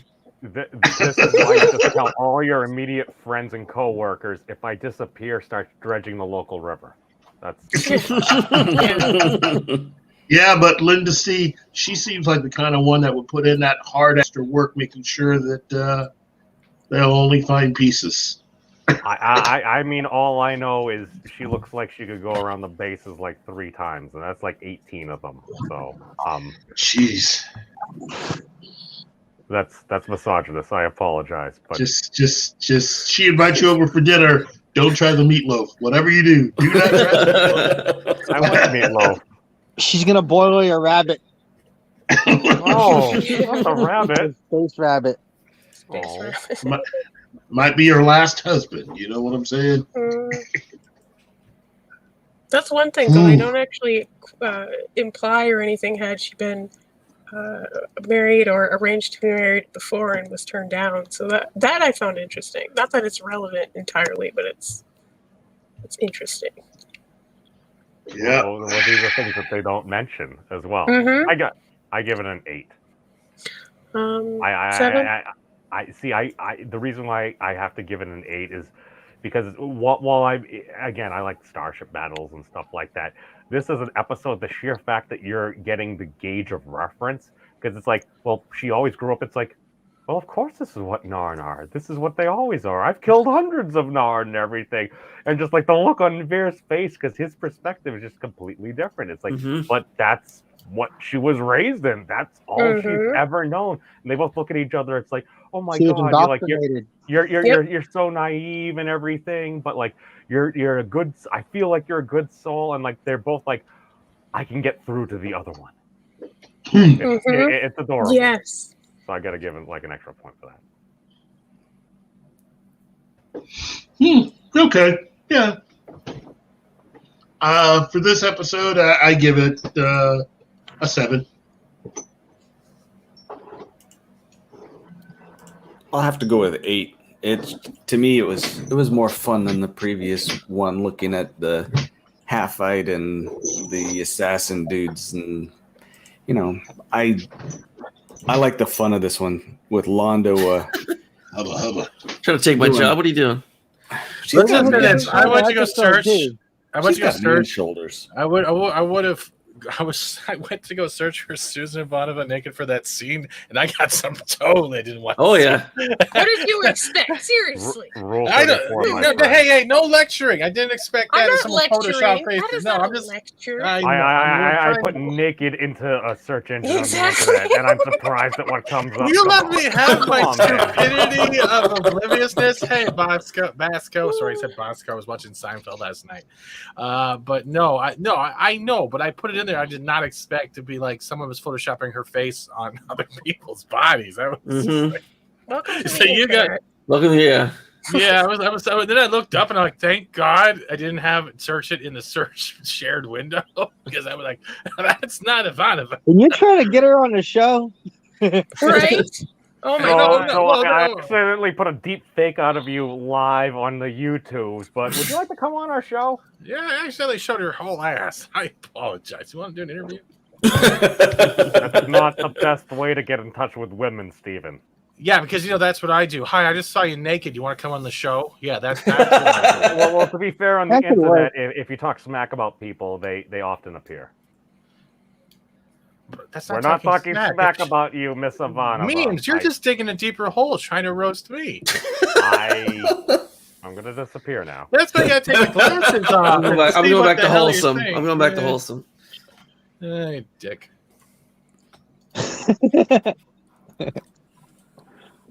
There, I'll put that in.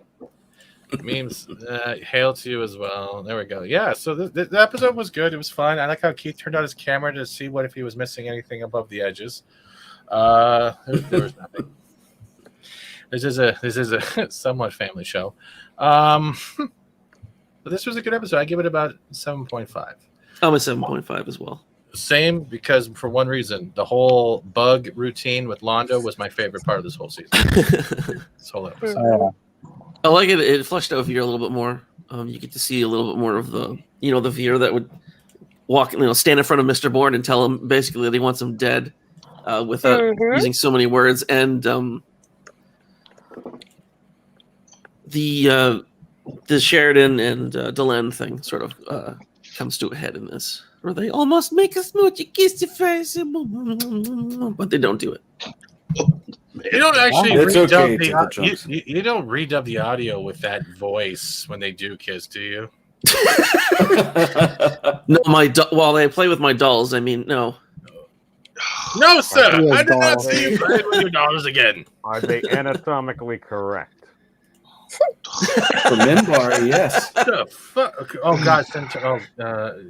Hey, yes, we are his friends, Keith. Fam. No, but it's yeah. good. There's the Delenn Sheridan thing needed to happen, so it's good they sort of took not really a filler episode, but they took this episode to put it in.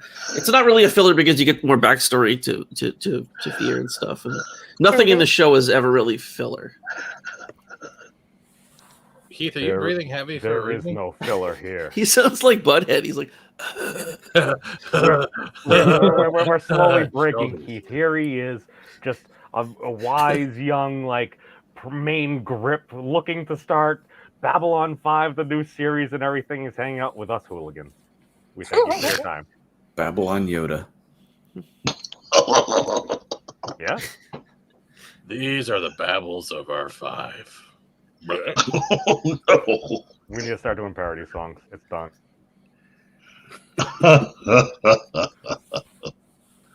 Wow. If you want to get folks on your show, you gotta be very memeable in a very way that's going to be entertaining and maybe not overly offensive. You don't always need to do things. You could have some light-hearted fun. Maybe not. Maybe you have a little profanity. Maybe add a bleep, a well-timed bleep. It's like, I missed the bleep because it's like, do you need the profanity to communicate that point? No, but everyone knows what you said with the bleep. There's comedic. Sorry. Go ahead. There's a lot of comedic value in a bleep. I agree. Mhm. This has been fun. And, yeah, I guess I gotta give next week's homework. We're doing 13 and 14 of season 3. Hello, Purple. We'll get you on what you've never seen B5, have you? We're gonna have to torture you. Hello, Purple. Purple Valkyrie, hi. Welcome. All right, Tickle needs to Purple calm down. Valkyrie. Oh my God, hold on. Sorry, Sorry, Purple. sorry. Hi, Purple. How are you doing? Thank you for being a member and a mod. I apologize for Spoopy Trunk over there. I don't know what the fuck's going on. Are you okay now? Yes. Very good. Oh my God! So he wrote it in the chat. Oh my God. All right, cool. 13 and 14 next week, and we're going to start up a Farscape show. I'll start looking for panelists. Keith, I don't know how busy you are, but if you want to help with that, you are more than welcome. Because some people have these episodes out of order. I Yes, want to state first that the episodes, the next two episodes, are a late delivery from Avalon and a Ship of Tears. Thank you. I had the screen up. But but you need the multiple IGAN states. It's like some people are just listening, some people are just watching, Yes, exactly. some people are doing both. It all depends upon the observer. A late delivery from Avalon. One of my I have the way It's I one of my want. personal favorites. There we go. Hello, loves, and Shane Nolan, Means of Destruction, Arwen Avalon, Zax. I'm gonna skip that other name. Archer, Colin, JPR, and Sir Percelot, and of course, Dick Trump. What the? I have returned, citizens. I'm not spoiling. Oh my god. Oh my Jesus Christ. Yes, Farscape will be focusing on probably a Tuesday 4:30 p.m. show or something like that, but it is in the works. The vote on the community tab went well, and I was yelling backstage earlier. I should have put in Firefly, even if it is just for one season. You know what? Farscape is frelling cool. Frelling. Mm-hmm. Mm-hmm. I have no idea, but y'all have fun. Mm-hmm. Mm-hmm. Other than that, thank you guys for coming out. It's been a good day. I think we finally hit the 50 members, so I have to make another emoji now. Yay! I appreciate that. Yay! We'll be back next week. Yes, Keith is black. Whoa, he's not wearing a vest. Whoa! Turn the camera back on. You're not wearing your vest. What the hell are you wearing? Is that a blazer? What? I am wearing my vest. He's wearing a black T-shirt and the vest. To get a vest off of Keith, you have to surgically remove it. Yeah, I just wanted to go on camera. That's all I wanted. Oh, he's whipping out his pins. Nice. He's the only one here that actually has the uniform. I'm jealous. Kate, can you make us some?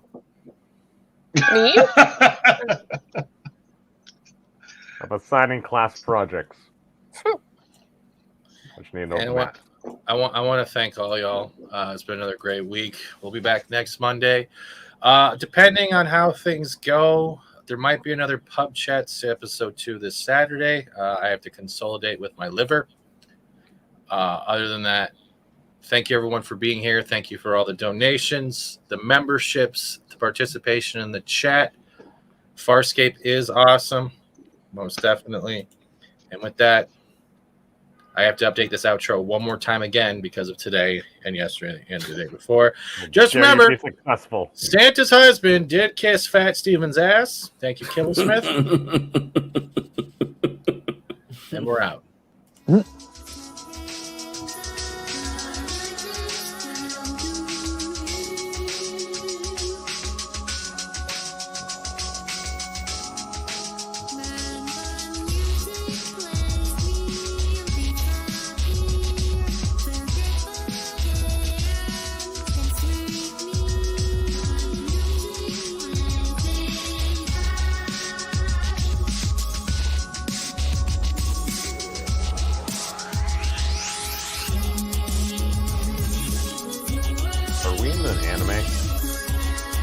You Sumo, you've been here 4 hours.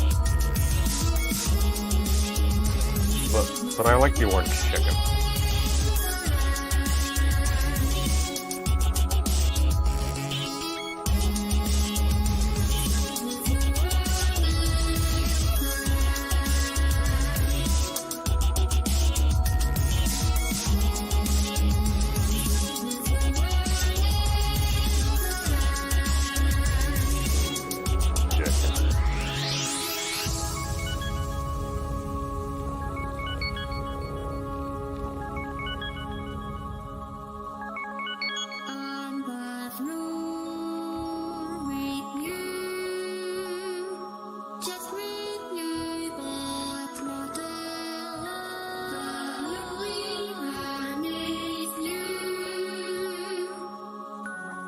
Only the freshest Minbaris used in production.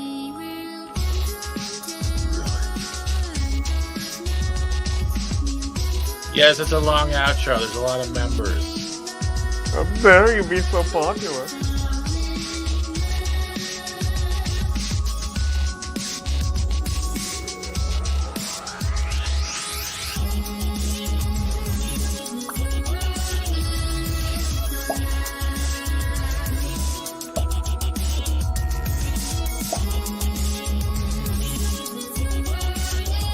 Oh, speaking of pop, did you know snap, crackle, and pop are actually real terms in physics?